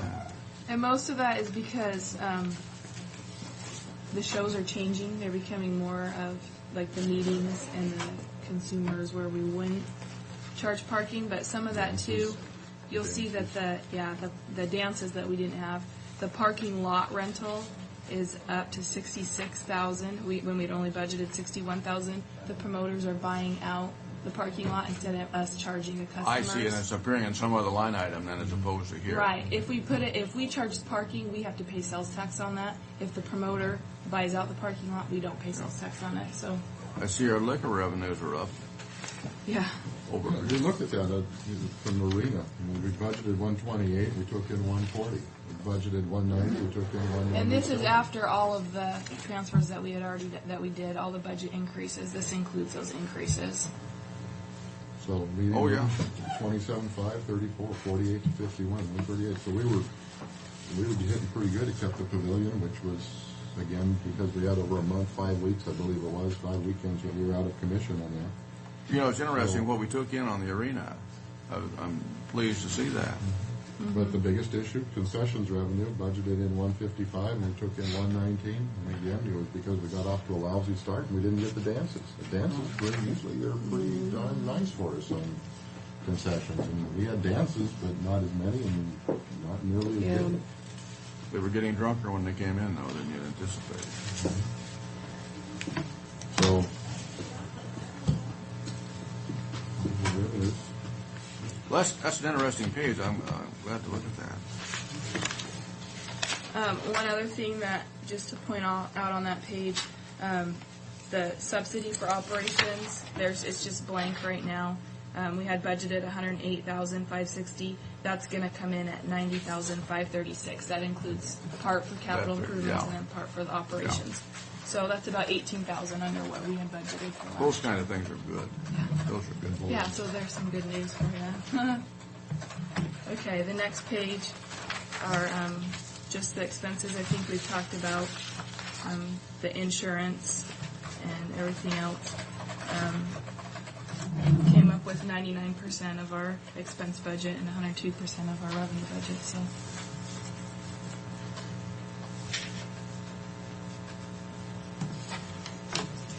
Anybody has any other questions? Well, I thank you for the breakdown. I'd like to give one other bit of information. I asked Becky to pull out the numbers for this. In 2003, what we paid, what we know the track paid the city of Pasco, there was $24,300 in sales tax or admission taxes. Their portion was $9,256 in sales taxes. We paid them $3,900 on a concession lease that didn't work that. We essentially broke even on the concessions, softball concessions. But we kind of figured that to start with. Yeah, but the point is there's if I'm looking at bottom line, there's a risk there with no payback. No. So there's $3,900, and we also paid them $12,000 in grounds maintenance, and I don't believe we in fact had to supplement that significantly with our own for a total of $49,511. If you recall, we just talked about $45,000 subsidy from the city. Are you having some second thoughts about the softball concession? No, we're still going to be doing it. I mean, again, that's our philosophy, is providing service out there and value added, and we'll be doing it. We haven't lost any money doing that. But it keeps the staff that we couldn't otherwise keep. It keeps people working and keeps things going out there. And of all those partners, shouldn't we? If we back out, I don't know what they'd do. Yeah. They'd be totally on their own. So my point is only those numbers. That doesn't include any hotel, motel tax, any other ECL sales tax out there, property taxes, or vendor tax permits that are being charged. Well, that motel tax will be interesting to figure once that Marriott Suites is going. Also, when we get these other events, such as our Arena Cross, if you walked into the Red Lion, there's a lot of people wearing Arena Cross. Okay. Finally, I'm just going to hit real quick miscellaneous things. So I met with the manager of the convention center and the Coliseum. We had good discussions about some similar issues as far as marketing. I'm very comfortable with the manager of the convention center. He's focusing on where this has been discussed, where the convention center's niche would be in the market. The marketing aspect by the Convention Bureau appears to be dropping that down, however. So there's conflict within, I understand, within that organization as opposed to market niche and business plan. We're putting in the Wi-Fi for that is coming. They're out there running the cables and getting set up with the Wi-Fi along Burden Boulevard. Ridge Crew not going to be here again when we need them the most. I mean, for the turnaround from the boat show to the home and garden show, really the biggest event we've got. Oh, my. We're going to be on our own on that one too. That'll be. How come? They're having training, and they can't do it any other time. So I want to see you two out there helping them get that stuff switched over. the whole week. Helen got hurt slipping on ice in Ellensburg on her time with her sister. She has not been in for 2 days, so I don't know what her status is going to be long term. Oh my. And there were some vents. Remember we talked about some vents being hit by the snow and ice and that. Well, we followed up with that 60-mile-an-hour winds. That vent, even though it was tied down and blew off, literally the vent top blew off and behind the arena. So Morrison has been called in to work on that.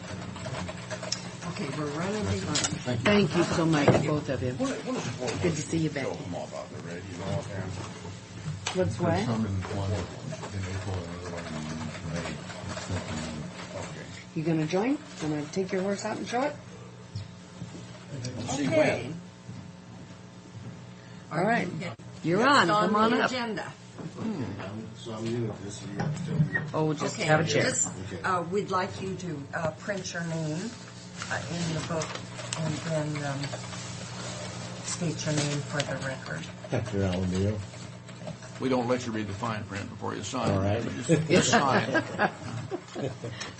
And your issue is county roads. County roads. Yeah, I'm Frank Frost. Hector Alamillo. Nice to meet you. Nice to meet you. Fred Moore. County Administrator. Nice to meet you, sir. And I'm Eva Corcoran. And we met before, Hector. Yes, how are you? This is Mary Withers, our clerk Hi, of board. Mary. And then Tim is in the audience. Hi. You're Tim, right? Yes. I spoke with him a couple of times. Yeah.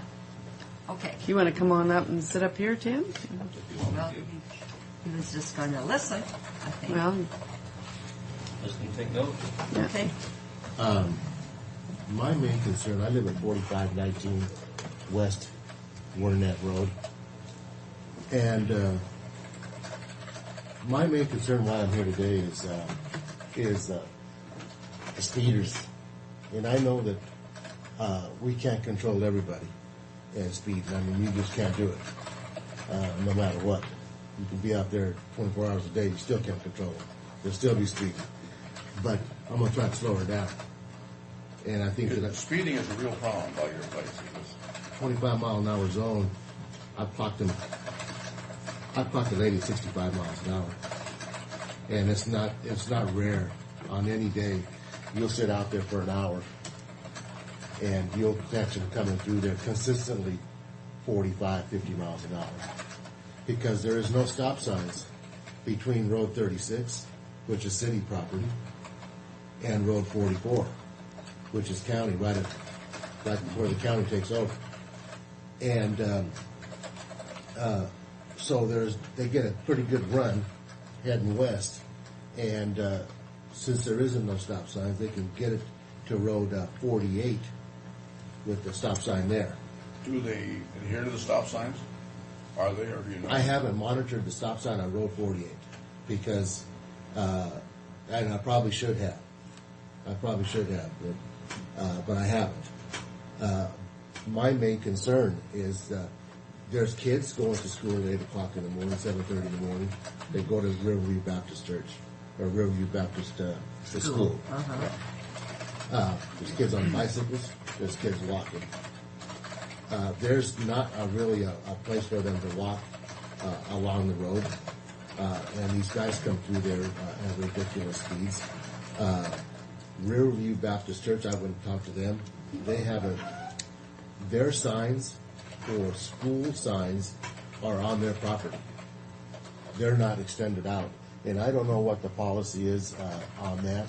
I haven't looked into that. But I know one thing, that they haven't properly posted, well, their only postings are on their property only. And that's when you arrive on the school property. Not to interrupt you, but Tim, didn't we put some signs on Court Street for that school on Road Private 80? school, yeah, we actually put crosswalking and stuff after we worked with them. They told us where the kids were coming from and where they needed that help. And which is what I talked to him about. So that's something we could The probably school do needs to here. approach us. If the about- school wants to have Then it. tell us where the kids are coming from and how they're getting to school. And Yeah. have a plan.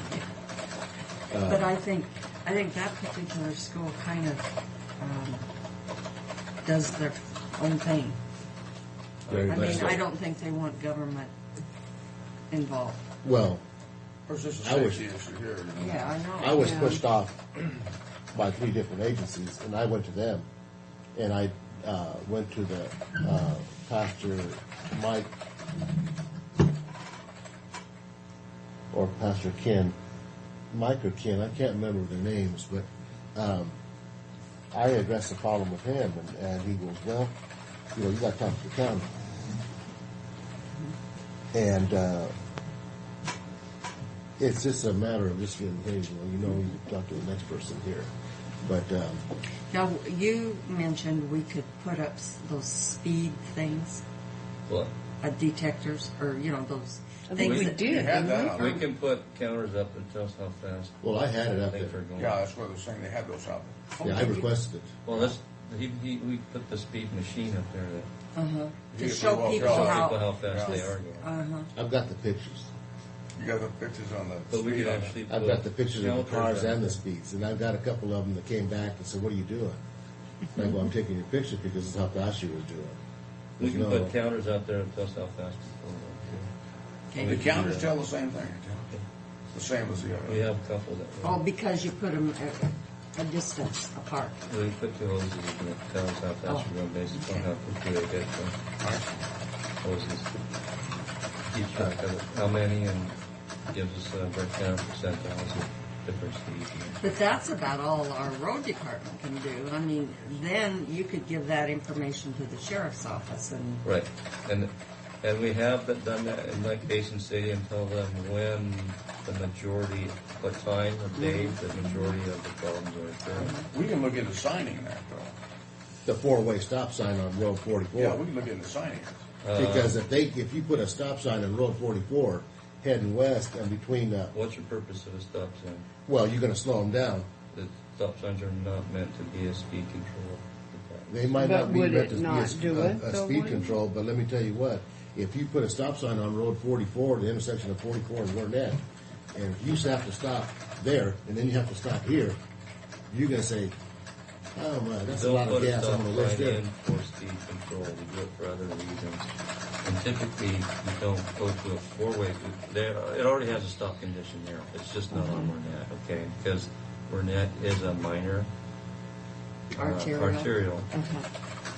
And that's why it carries a heck of a lot more traffic than 44 does. And typically, you don't go to a 4-way stop unless all 4 legs are about the same. And So you're saying you'd put it on 44? From a traffic standpoint. You're saying you'd put it on 44 as opposed to Warnett, then if you put a stop sign The there. stop sign's already there. There is a stop sign? Yeah, there's a stop sign already heading north and south on Oh, I see, there is north and south already. And see, he's Not saying east. that traffic east and doesn't west. merit it going the other direction. I've asked for compliance from the sheriff's department. They tell me to go to their head sheriff's department, to the head sheriff, and talk to him. What would deter this is, I mean, Washington State Patrol does it, and I think that we live in the Tri-Cities, we all know where they set up at. If you're heading out towards Columbia Center, you know that they're on that Edison Street Bridge, and or by the golf course. They on that road, they Absolutely. patrol it. Yeah, absolutely. So naturally, we have a tendency, hey, we better slow her down here. 55 is the speed out there. They better not be Yes, that is correct. And they get a lot of people going out there. Now, I'm saying this. I go, why couldn't the sheriff's department set up a deal for a couple hours each month and try to deter this speed out there? Well, they could. We had a similar situation out of Basin City, if you ladies remember. We had a meeting out there. People Yeah, were I using told the Hector runway about that. on the back, yeah, and they were going, like you say, they were going 65 and 70 miles an hour. We had a few bad apples up there. Yeah, and there's just a couple people in the area Absolutely. that cause that problem. Well, I've caught mothers dropping off their kids at Riverview School. I've caught them. I've caught dads in mothers are- suits with car seats in the back. I go, let me ask you something. I go, if I came through your neighborhood and your child was out there, would you like it if I came through at the speed that you just went through there? He goes, no. A gentleman just the other day I caught. And I go, listen, I go, you can't do that. I go, I see that car seat in the back seat. I go, you wouldn't like that one bit. You'd be screaming. And I go, that's what I'm trying to do. I'm trying to make this neighborhood safer. It's 25 out there. It's not 55. It's not 45. It's 25. And you know what? You get a guy going there through 30 miles an hour, no big deal. I can handle that all day long. I just can't handle the 45s and the 50s. Oh, that's bad. It's good. It's a dangerous road. Well, what can we do here, Tim? Well, my suggestion is we treat this like we did in Basin City. We'll go ahead and put some counters out that will tell us what the magnitude of the problem is and the times of day. And we'll work with the sheriff as far as getting somebody. Just getting somebody out there to patrol that because during the times that. I got a feeling you got two peaks. You got an AM peak and maybe if they're 7:30 a.m. and a PM peak. 5:30. And that's probably when the bulk of the problems are happening. And if they can set their enforcement to cover it during those times, at least initially. Well, it'd bring revenue in too. It should. A lot of revenue. Let me tell you what, a lot of revenue out there. But the thing also too is you have to look into is does the county have any right or any way to tell Riverview Baptist to zone that? Well, can't we? Just say that we were now working with Riverview Baptist. Are we taking in all the expense on something like that, or would we be expecting them to pay part of the signage or something?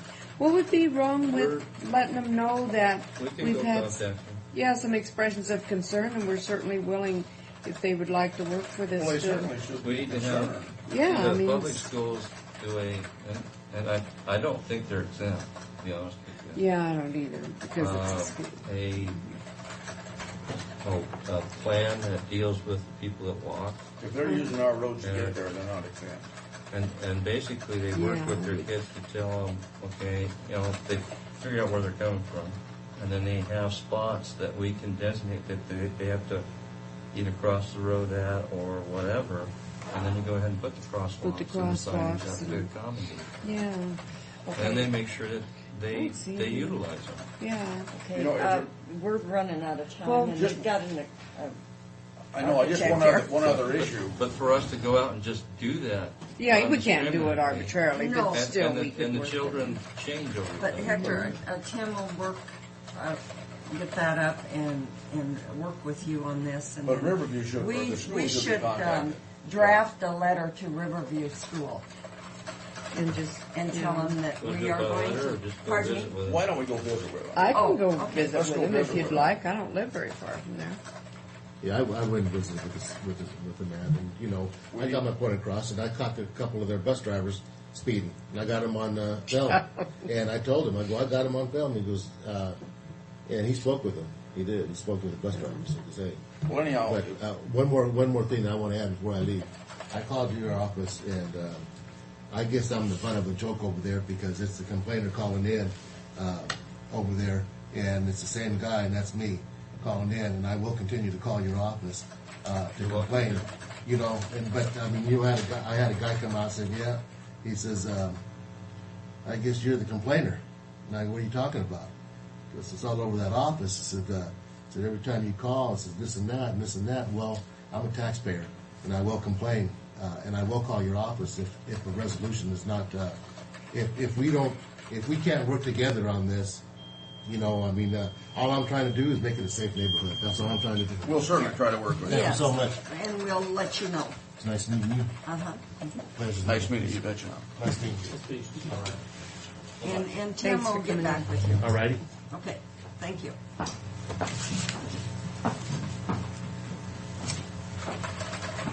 Okay. Brian, are you here with Fred? You can take a picture. The only person we really might be talking about is Kenny.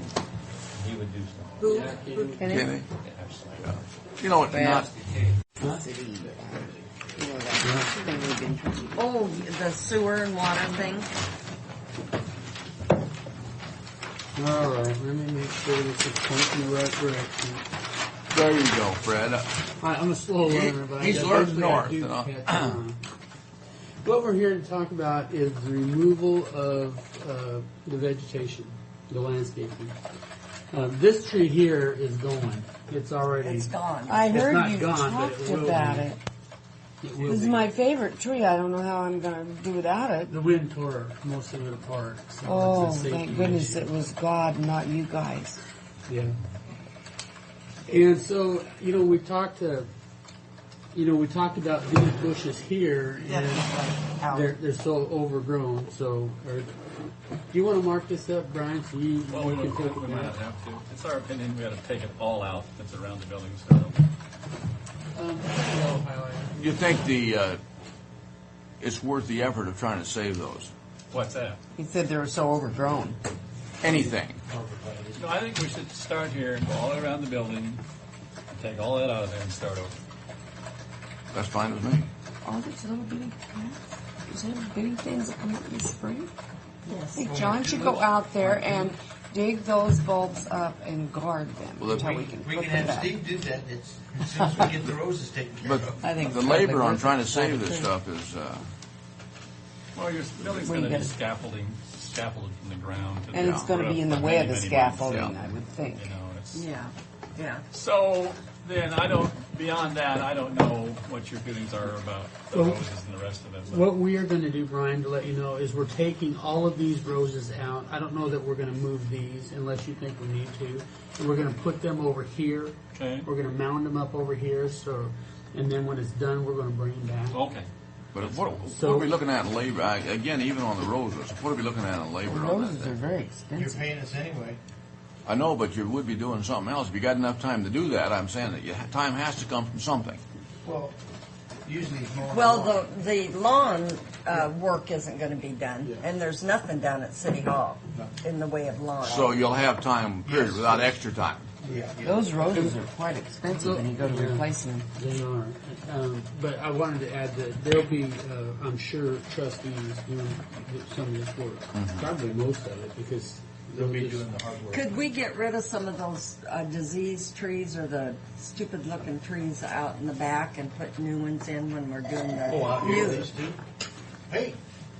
new Oh, like landscaping? them flowering cherries out there in the I back. love them, but they're so misshaped. Yeah, they're dying and croaking. what about the blue spruces out front? Well, Please. you know, The big I'm for taking them out. But Neva. Excuse me. You know, a The tree jury will takes a let long Brenda time to know grow if we don't have to take them when you out. can see them. Would you have to? Do we, is it I a don't know. reason? I don't know if they don't do. affect us. No. If they We're don't talking affect you, about I two think different things here. That's a separate. yes, but Yes, How long? But it'll be, what, 10 minutes from now? oh no, it's going to be longer than that. Who? Oh, I'm sorry, Pat. The jury will let They're Lynn saying out right for now. 15 minutes, then we They're can saying see. right now. Do you want to just reschedule? Well, does he, Let's is just it necessary that he, Let's reschedule it. yeah, Reschedule it for Monday, or next Monday, I yeah. just want to go there and get lunch.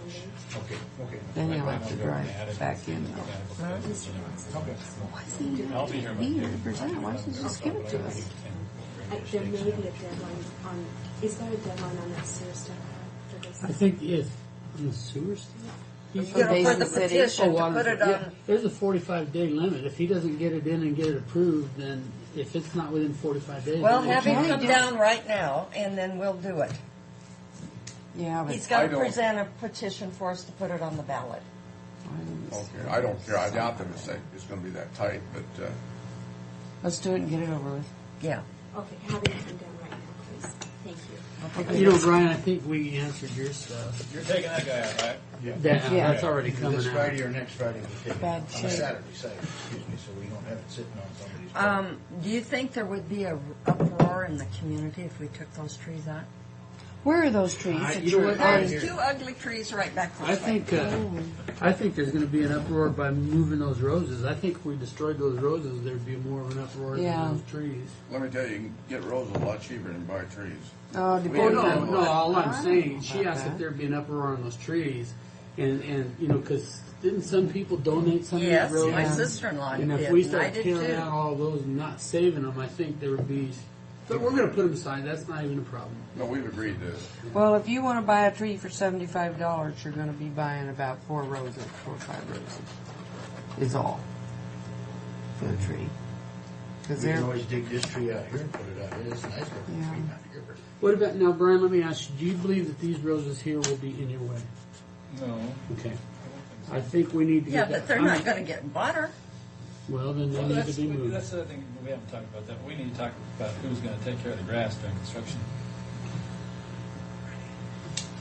It'll still be the county.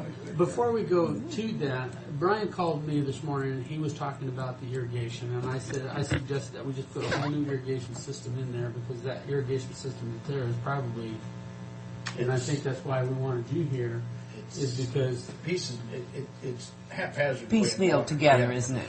Yeah, well, Well, in the It's overall been- scheme, it's that's been not going added, to be real yeah. expensive to do. and the way No. it's set up is you got a line like this watering along the building, and you got a line like this watering half an acre out here. Oh, But the yeah. big issue is, what are we going to do to keep from getting that broken during construction so it'll be functional?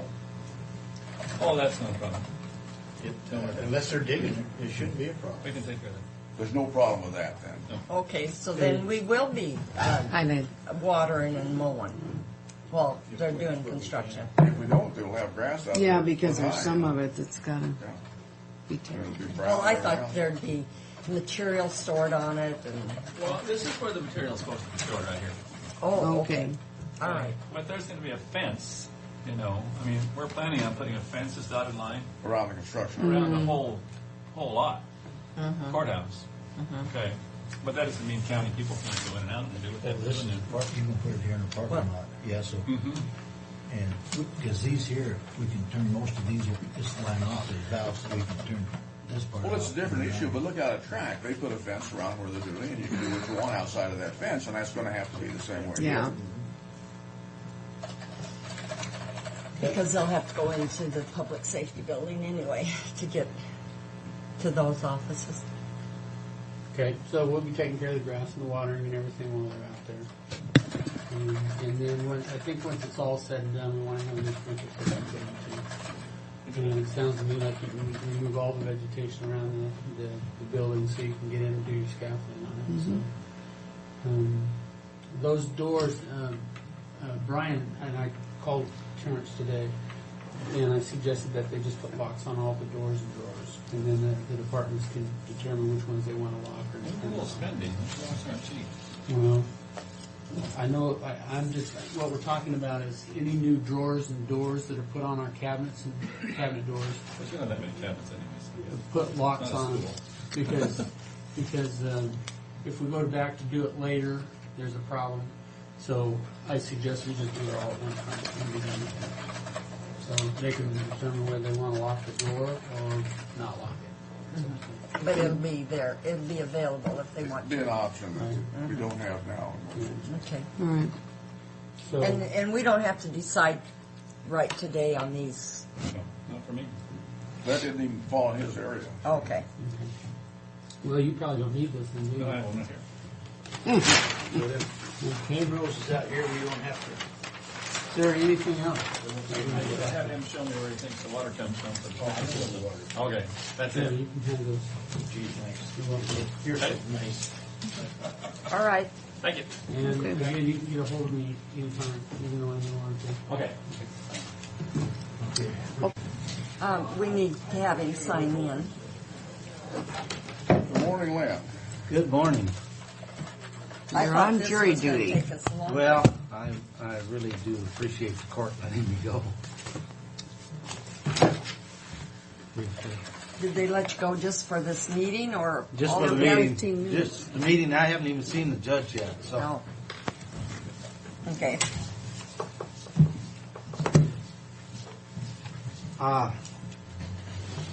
Following up on the feasibility study that was granted by Franklin County, we have had a petition, and we filled the petition out for the establishment of a water sewer district. That is good. It's long awaited. Yeah. Yes. And I'm sorry it took me so long to get around to doing the petition. I got fouled up with all my own personal business here this winter. Took me a little time. Okay, could you tell me is this pretty much everybody? How do you define the No, area? that's probably between 25 and 30% of the voters. I understand there's 130 voters in Basin City. But what you're asking for us is to get the petition on the ballot. I'm asking for a petition on the ballot. That's what I'm asking for. Yes. And how are you establishing the parameters on that? By Well, legal it's- description, is that? What we used for the parameters as far as the petition is concerned is the plat number of Basin City, the residential plat of Basin City. Okay, so that defines it distinct enough that. That defines the area that's included in the district. We have not included in that district the industrial portions of the town, simply for the fact that the cost of sending those improvements to that area is cost prohibitive compared to the cost we would incur. At this time, I Now, understand if that can be, They can petition in later. nominate themselves to be included. Petitioned in. They can petition Yes, in later. And pay their share or pay Right, for it, Right. Yeah. which they probably won't do. You never know. Well, Times water change, is you know. hard to come by out there, and that's Yeah. one of the key issues. And this is our problem, that, we have 106 hookups there, and we're only allowed to have 120. Well, we've got a lot more than 14 lots left open already, and potential for a lot more lots. So, and we don't have. So if you have water and sewer, we have water and sewer, which then is an there'll be absolute some must more- for any improvement to it. Yeah, and- Infrastructurally, we're stuck. What specific action do we have to take here today? we have to approve to put it on the Approve ballot. the petition to go to the auditor for validation of the. Do we do that by what? By resolution or what? Uh-huh. We don't Yeah, have. we'll have to do a resolution and present it to the auditor when they put it on the ballot. We don't have a resolution on that, Lynn. So we'll prepare that for next week, is that right? We could prepare it for Monday for approval on the consent agenda. And You'll then- still have But time. we have to get it, now when did you want the election? Well, this is a problem because there is an election date in May, but as I understand, there's nothing right now on the agenda for that May date. And the cost of elections is prohibitive. Yeah. to hold it Well, on not its own. that small of an election, I don't think that'd be that much. Only 130 voters included. And Zoning could probably give you a figure on that. But because it isn't formed, it would be a county expense anyway, Frank. That wasn't the way it was on the. As I understand, Oh, maybe you're reading right. Maybe the you're right. RCW. Yeah, on the mosquito Yeah. district, we paid for the First first. election, they but paid the for the second second. one they did, Yeah. because after the first election, they formed a mosquito district. Well, now, as I understand it, we have actually three things on the ballot. Would be the formation of the district, that slight assessment that I put on there, The amount. and then we'd have to have election of commissioners. Well, that would be separate. That'd be separate. That would be separate. That would be your own election. But let me tell you something, what we ran into in the mosquito district, and they might run into it the same thing here, I don't know. The formation of the district might give you the assessment powers. The mosquito district got the assessment powers with the election, even though the assessment didn't pass. That's the way the RCW was written. We weren't really aware of that at the time. I don't know that that's the case here. Have you had anybody say on that? Well, nobody has said. I've read the RCWs, and it appeared to me as though we could pass the formation of the district with a simple majority, but we had to pass the assessment over to 60%. We were told the same thing on that, and that wasn't the case on the mosquito district. Gee, And I And just, that's simply by me reading the RCWs, and I'm not a legal person. I no, don't and that really makes understand. sense, and that we were told the same thing, Len, before we had the first election on the mosquito district, and I'm just tossing that out. I don't know, our civil attorney is out with surgery, and I don't know if we can get a quick answer from that office. Well, that won't hold anything back anyhow. They can go ahead and petition and do it just like we We did. can get an answer before, well, if we gotta have a ballot title, and the prosecutor has to do that for us. So we really haven't got anything here we can approve until we get something specific, is what you're saying. Well, we've Is there got another- this, but Has another area done this recently that we can plagiarize a little, Well, the only, I don't know of any others than water and sewer here in Franklin County. in another county? I can. I don't see, I guess I'm kind of agreeing with Frank here. It probably isn't going to be any different than the mosquito district, because the district is the district. But I'm not an attorney. That might have been written just specifically for mosquito districts, but we thought we had to have the 50% and then the 60%. When it passed to form the district, that gave the district the power to assess. We and didn't you know see, that. and then there were voters that were angry about that because they said we misled them. Well, we were didn't. misinformed. We were misinformed, Right. and so I guess it didn't even have to go on the ballot.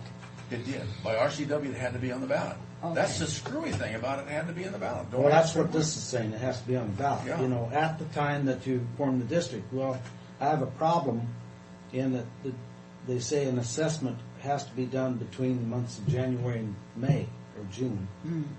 In order to get both of them When's at the the same earliest time, we they can have have to be an done election? by May.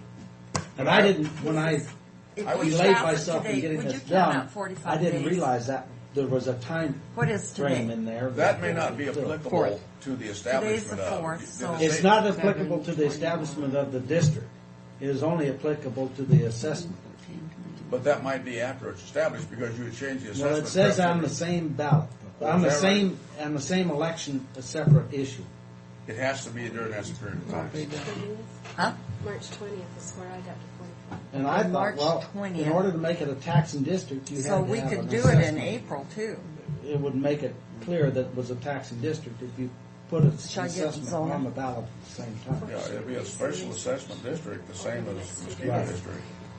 Okay. But as I also understood, you could have two types of districts, and one that has the power for assessment and one that doesn't. So you want to have this out in May? I'd like to have it in There's, May. there's plenty of time. Well, we can have we can have an election in April too. Right, there's one election date open in April. Because March But I 20th, don't if know it if was signed today, March 20th would be the deadline. But But But that it would has- give us an election day in April. It has to have time for hearings and advertising and the like.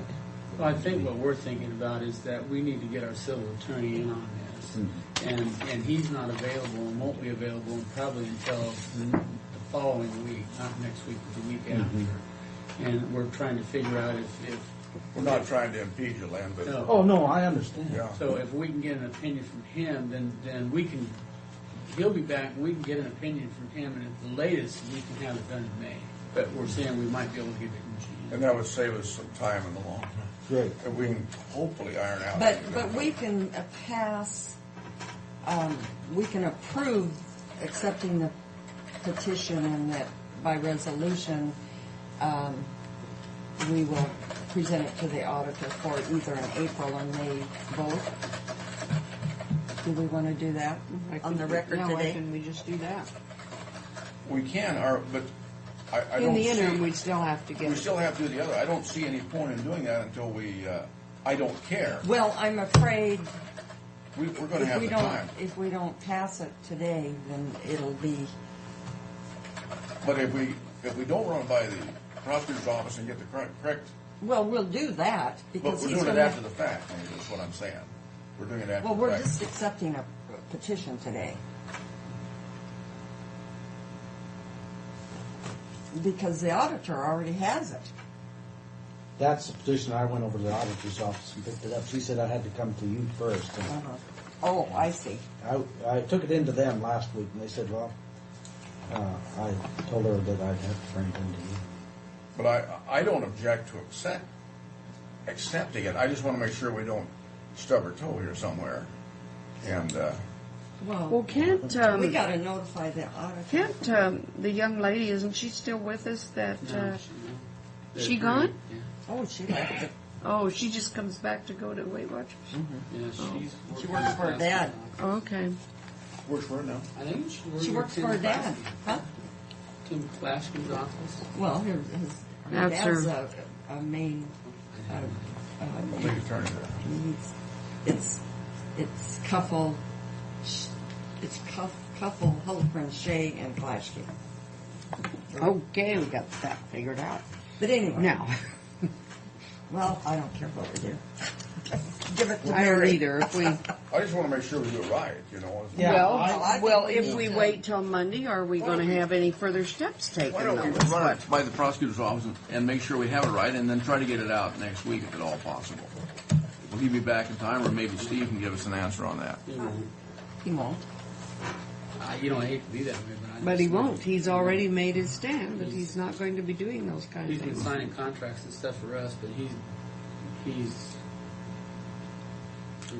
Well, we probably would want to set an election date then until we. I think we can get it taken care of by the latest May. You know, we may be able Yeah. to get it done Well, in April, but the latest May. You know, I'm agreeable to me. And we're on just the 4th day of February now, so we'd have time to do it, Len. I can send an email to the clerks throughout the state and ask if anybody's recently done one. Yeah, let's do that and find out too. That might be the quickest way, and Okay. We'll go that route then, I guess. Man. And 'Cause this is something that we certainly all support and want to see it happen. Yeah. We've talked about it ever since I've been on the commission here. So. Well, it's something And that's before, far- many years before. That's should have right. been done a long time ago. Yeah. And, I do appreciate your assistance. I can't visualize anybody being opposed to it. Really, I think that's a great thing. I've only ran into one person that had some misgivings about it, but he's kind of a naysayer. You know, Basin City's got a reputation as being a little bit hard-headed. So, but otherwise, I've had absolutely. I think that's great. I'm glad you've taken the initiative to get this thing together. Yeah. Okay. All right. So Thanks, Leon. Great. Thank you. And Okay, well, thanks. I'll be waiting to hear from you. Thank All you. right. Go back up and wait and heard you. All right. Okay. We have a thing to take this thing. Could we have a quick break? Sounds like a wonderful idea. Sorry, Fred. That's all right. It's not a But problem. we've been sitting here. I know I've been able to get up and stretch my legs. Getting hungry. Bad day. Yeah, I definitely have no. I thought that's the way it was. No, that's the way we handled it. Okay. And then leave will be administrative leave, not personal days or vacation or anything. It's all spelled out how it can. That be means done. it's not taken off of anything they. It's considered an emergency in the county. Right. The county picks up the cost for that. And that anybody, say if I had a scheduled vacation day that day, Mhm. that's too bad for me. I still have that. I still have to use my vacation day. Yeah. If it. Okay. Well, if you're not going to be here anyhow, yeah, that's already taken care of, yeah. Yeah. If it's your decision, then you take your time. If it's the county's decision, then.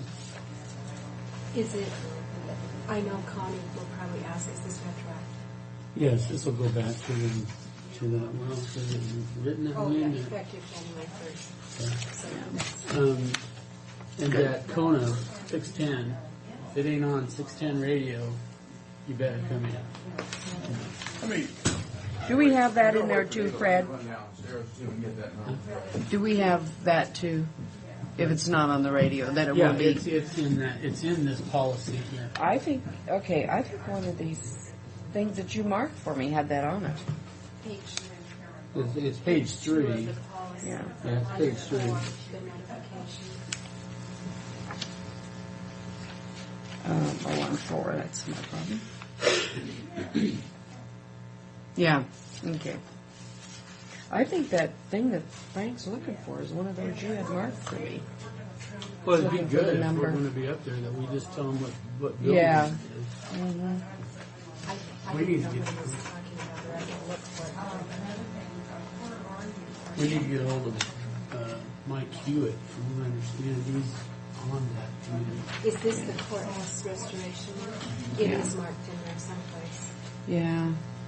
It's not at the beginning. It was further towards the back of those.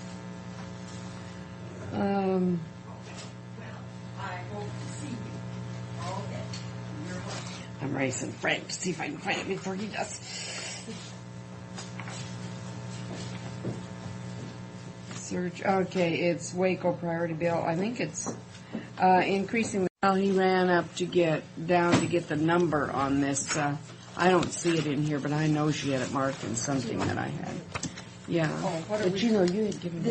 They were reading over the incentive Yeah. policy. Well, excuse me, waiting. what did they do with it? Sorry.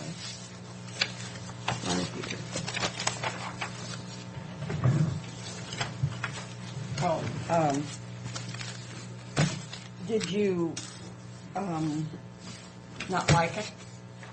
not like what? The policy. I liked it. I think it's great. I didn't realize we did not have in it what. I thought we did. I thought we Yeah. had a policy. I did too, because we worked on it before. You know what? We had a plan. Okay. That's what we had. We didn't Okay, have a we had a policy. plan, Okay. but no policy. Because I was sure that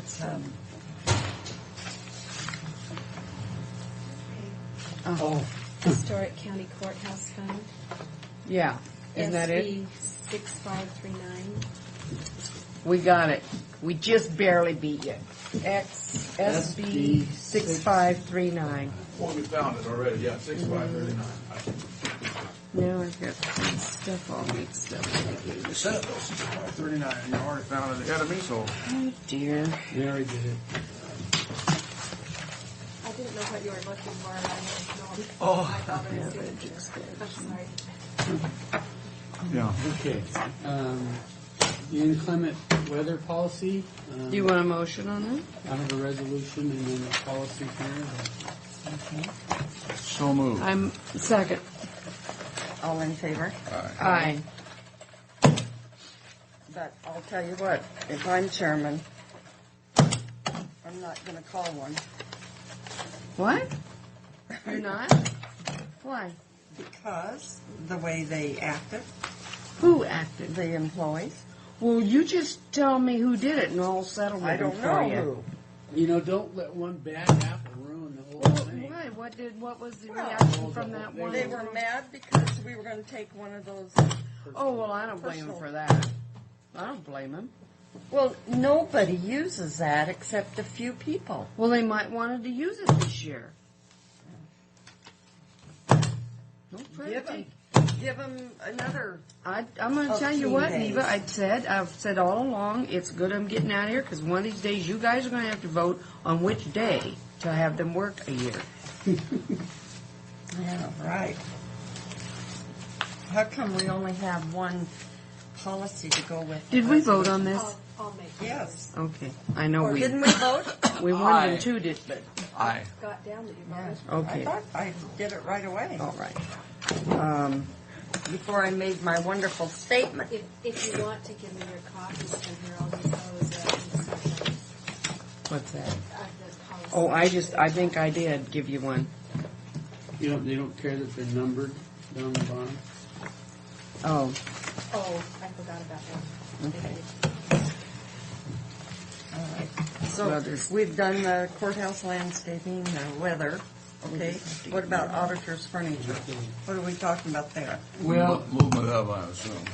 yeah. Oh, I that's got a right. call back from Beacon yesterday, and they were talking about the auditor's furniture, and they said that they could move that auditor's furniture, but the problem with it is it's not your typical type of furniture, and it would be a lot more expensive for them to do it. They said they could do it, and I said, Becky is her name, said, "Do you want to explain this to me?" I said, "Because I've been saying all along that you guys as movers should be able to move any furniture and not have any problem doing it because the auditor wanted to use, the manufacturers of the furniture to make the move." And she says, "Well, no, we really don't." I said, "Well, could you?" And she says, "Yeah, we could, but the way the furniture is set up, the way it bolts to the wall, the way this and this and this, is not really our expertise to do this, but we can do it." I said, "Well, why don't you give me an alternative bid on that so I can compare your bids with this other company's bid?" And so I went down and I was talking to Zona about it. And I said, "Zona, this is what I found out." Well, in the meantime, she had called her company up, and her company's cost was just unbelievable. They wanted to move it on the weekend, and she told them, "No, we're going to use somebody else now." And so she's telling them, "Forget it," and I'm telling her we need to use them possibly. So really what's boiling down here is that she's going to get a bid from that furniture company. We're going to get a bid from Beacons and Mayflower to move it. It's an alternative bid so we can see apples to apples on this furniture and make sure that they're within the time frame. So we're looking for the best deal on that. So that's if it's going to be a hassle to get it moved, I mean, we'll have to go where the best is, and I don't object. Yeah, and Whatever is necessary. I have to say, I was speaking out of term a little bit. They can move it, but it's going to cost us. It's going to cost us, but it's going to cost us either way. I wonder, and I don't want to put a monkey into it, but I wonder if someone from Husk couldn't do that for a fee, because they do office furniture, like what they did downstairs in Jared's office and stuff. Yeah. It might be something that, because they're local and it'd be a little extra money. If you bring in somebody from the outside to do it, they're going to bid high on the individual. But you need to find out what the. But see, if they said they had to bid high too, we can They look had the up to highest. two. Yeah. Okay. Okay. I mean, that's just a suggestion. I don't even know if Greg would do it, but he's pretty reasonable when it comes, for different things. Okay, these are our I've got legislative rally. Yeah, Who's these are got just some those? notes that I put in there. You guys may have your own. I'm sure you probably do. But you asked me to put down, this is on page 5, the agriculture burn program.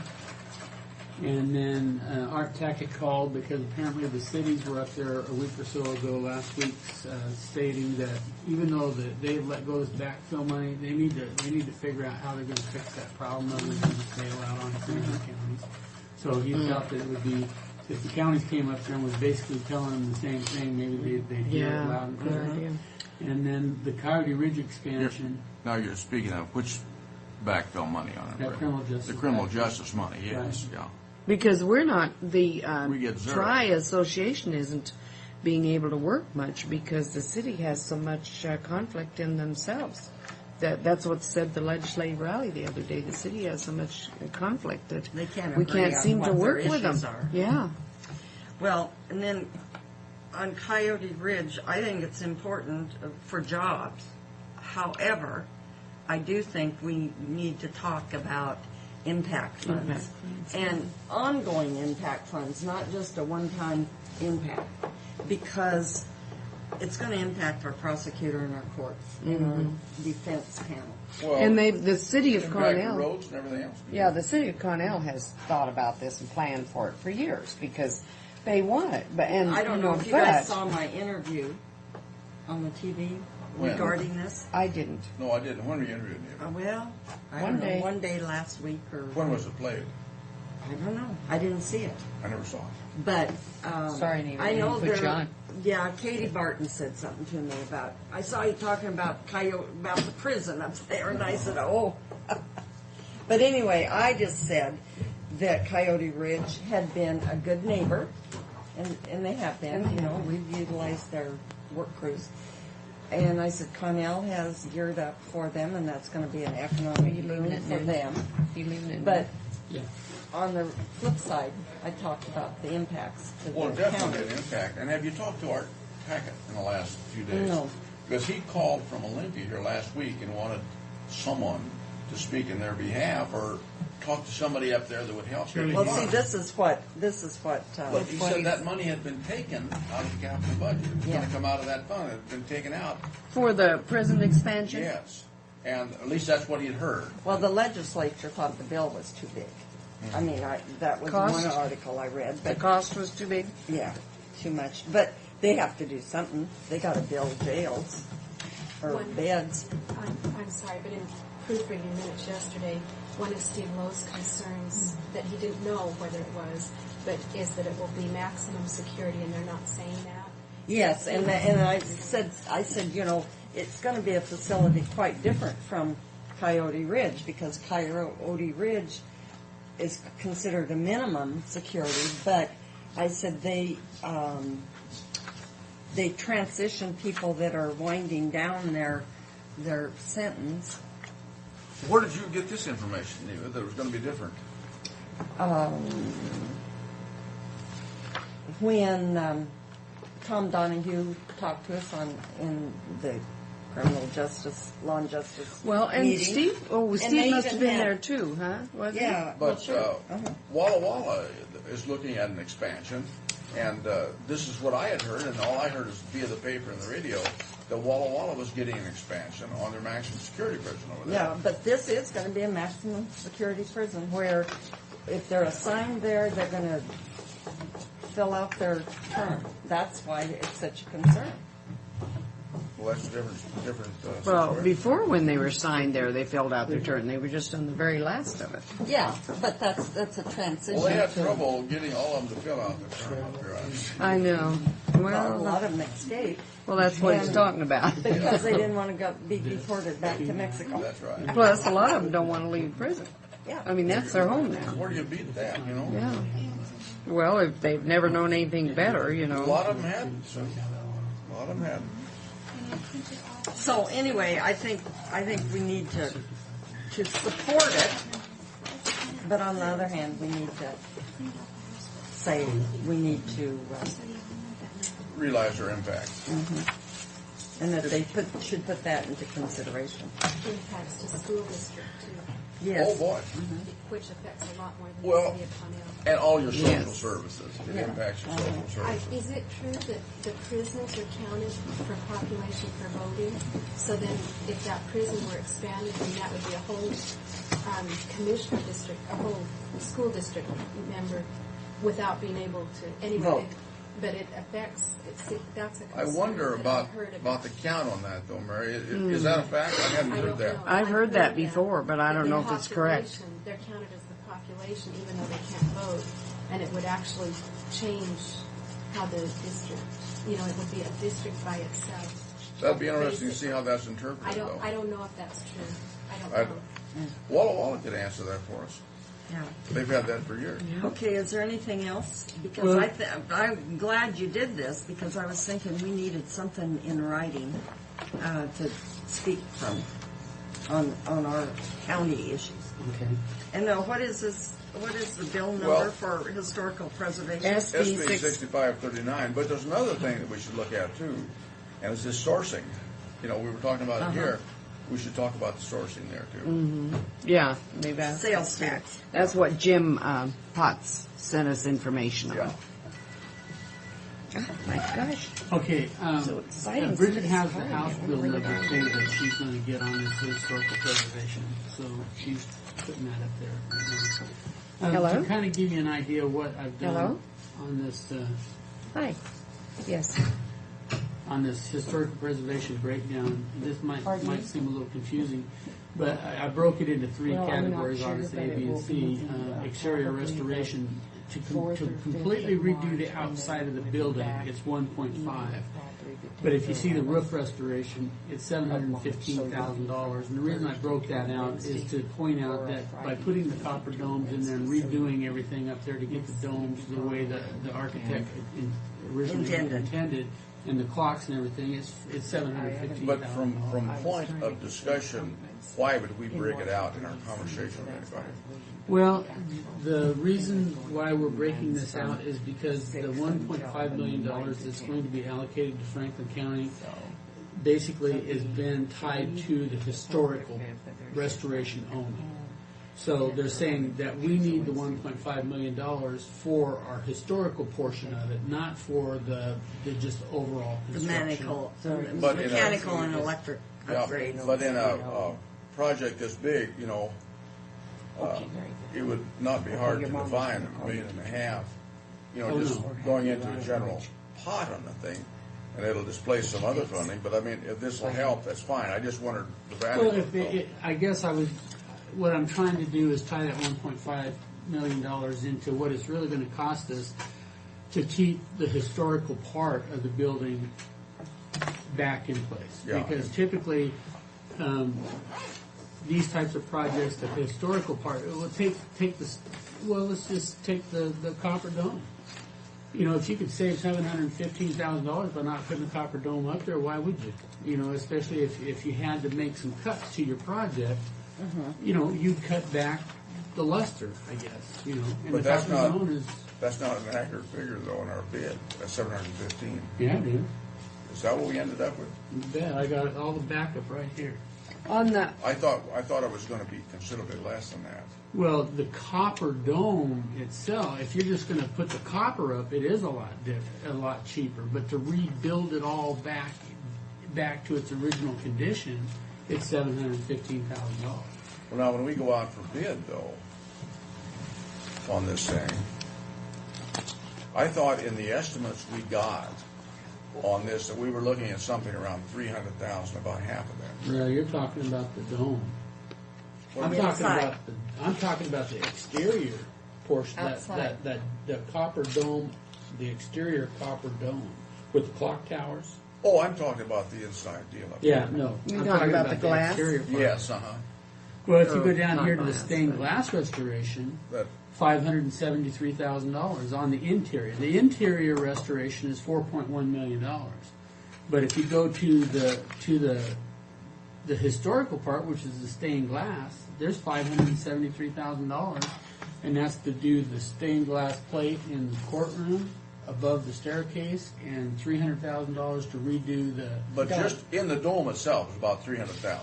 Yes, for the glass dome itself is $300,000. Yeah, that's what I on was. that. That's what I was hanging on. Fred. But all of the glass is Yeah. or $573,000, and the mechanical and electrical, obviously we're not, that's not part of the historical part, but it's going to cost pretty close to $1 million just to put in new heating and electrical inside the building. But the windows and doors, that's $1.1 million. That's part of the historical part of it. All your woodworking and you wouldn't have that. You would cut that back if you needed to cut back. You wouldn't put in oak. You'd put in just regular door jam. I don't see how you're going to have any difficulty coming up with $1.5 million on any of this. Yeah. Well, like I said, I'm after $1.5 million, and I want to do the best I can. Nope, this is yours, because I didn't write So- mine out there. Well, the 39 counties, if this bill passes, if this bill passes, it looks like it's got, when it's in this early, and they got a bill and number attached to it already. There's only 28 counties that qualify out of the 39. And we're already, We're number one. We're the poster child. but we're already, we have a project already going. Oh, yeah. And so, Who initiated this bill, you know? yeah, You, it's got- Martha Cho She was the one that initiated the bill. from CKID. What is going on with you guys? You make me nervous. I haven't seen. We gotta leave. We can't be talking Abe to there in a you. while. What's up? Well, we're not on the agenda here. Good. We Leave. gotta leave. What's going on? You're on the agenda? The unencumbered balance in current expense is about $300,000 negative at the end of January. What? When you say unencumbered, are you speaking of the carryover figure? That's cash minus all the warrants that have been written at the end of January. So the carryover from last year is what you're telling us. What's left after all the Well, bills this are is actually paid? past that. We're talking just the end of January balance. But that's So it includes all of January's expenditures and revenues for Oh, it includes January too. this year too. What does that put our carryover then? I think what you're saying is we're $300,000 in the hole right now. That's right. We're not even talking about carryover. How can We're we just- be? We're in the whole $300,000. Our carryover, how we historically calculated it, was about 234,000 positive. A big problem in January, our revenues were real low, 581,000. We had extra expenditures. We had 96,000 we paid Benton County twice, once for January, once for February. Do we get 96 back then? We should only make full payments this year, and that's what's in the budget. But in January, just cash flow wise, we made. Oh, I see. We just at a low spot in our Right. budget revenue cycle. But So are you saying that we're just low on money because money's slow coming in, but will come in? Or you're saying we're in big, bad Well, trouble? our budget should be okay. I think it's more of a cash flow timing issue. Also, we didn't receive any jail revenues in January, and their budget is over $1 million. It's like $1 million. But if you looked at the jail, the history of the jail here lately, our average enrollment over there has gone down considerably. It really has. It has, yeah. did. It's dropped off. We dropped off an average of 45. Well, I got to go because I got to go get my suitcase to get out to the. Oh, you don't have your suitcase with you? No, David's going to take me out. You know what now? They can't release the warrants because it's negative. So we're thinking maybe a loan for me to like track construction for a couple months to 3 months. You can take a loan. You can take the loan out of the purple. Oh, I've got too You many know what? You can papers. take it I'm out of the taking too many purple. papers with me. Because we're spending money out of that tract fund. But you can take it out of the courthouse and not hurt us at all. Oh. How much did we loan? We got. Well, for 300,000, we 500,000. How much interest have we? I think you'd have to get about 3 or 4%, whatever. Don't we want to know about what Dave How much is interest have we concerned got? about, How too? much interest have we made already? Dave Hopper. In that. Well, yeah, but I don't know. I can't intelligently talk about it. Well, I think just the fact I thought it that was about arbitrarily $100,000. somebody is making rules that nobody seems to know I about, suppose don't you have could any always rhyme go or to the reason rainy to day them. if you And want. somebody should be Especially looking the at. RSNs. Now, A is loan that from- who's doing that? I mean, is it Department of Health? What department is DSHS. it? DSHS, okay. You know what? You're investing that courthouse restoration money. That's so so what's out the of difference? I'm telling you, it's so You're out not of gonna get hand. it. We need Arnold. So you can take it out of We there. need Arnold to come You know, in. if the board says that's a good enough place to get it. How much would we need to take out right now? Well, for 300 in the hole, I think probably 500. Well, wouldn't we need to take enough out to cover the shortage plus I'm February? saying 500. But what's going to pick that up then? Well, It'll be. start bringing in the revenue. Well, we don't start getting taxes until April. That's correct. But what you could do actually is do a loan for 30 days, and then if we need to reborrow it, you would at that point higher expense.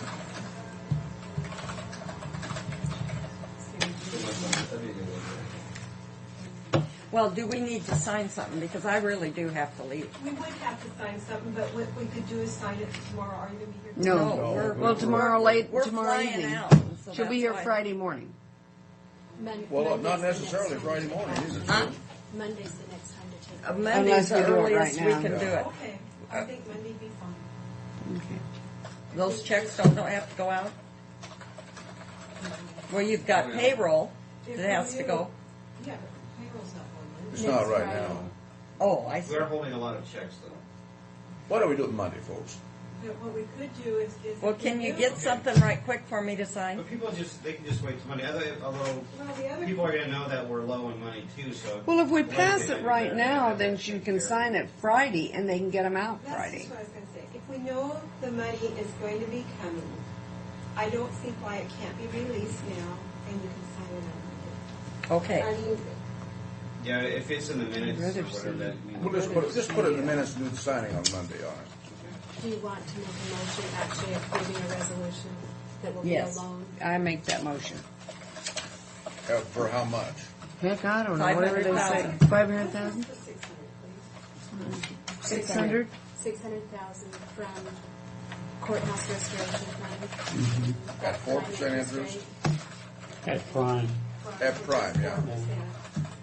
Well, prime rate. Whatever prime is, payable and due date of what? Yeah, we need to be out there right away. Then. Yeah, I can't carry. You know, I gotta go. March 4th. Yeah, let's do it March 4th. Okay.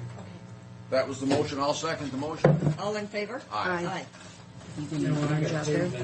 Are you gonna eat Brad? lunch out there? Yeah. When are you leaving? I'm leaving right now. You can. Can I send something with you? You can order me a Greek salad. All right. Okay, I'll do that. I won't even take one. I'm wearing this. This is Okay, I won't even take one. I'll just do it. Doesn't get damn hot. I had Pat put a large car, Yeah, a big car. But she did tell me. What's going to happen is all five of them ride together. Can't fit in come one, so home I had as you soon guys as you rent a can, big because car. I need to get out to the airport. It'll cost us $2 more. Well, my plane leaves at 2:15. And what is, okay, So when are you leaving?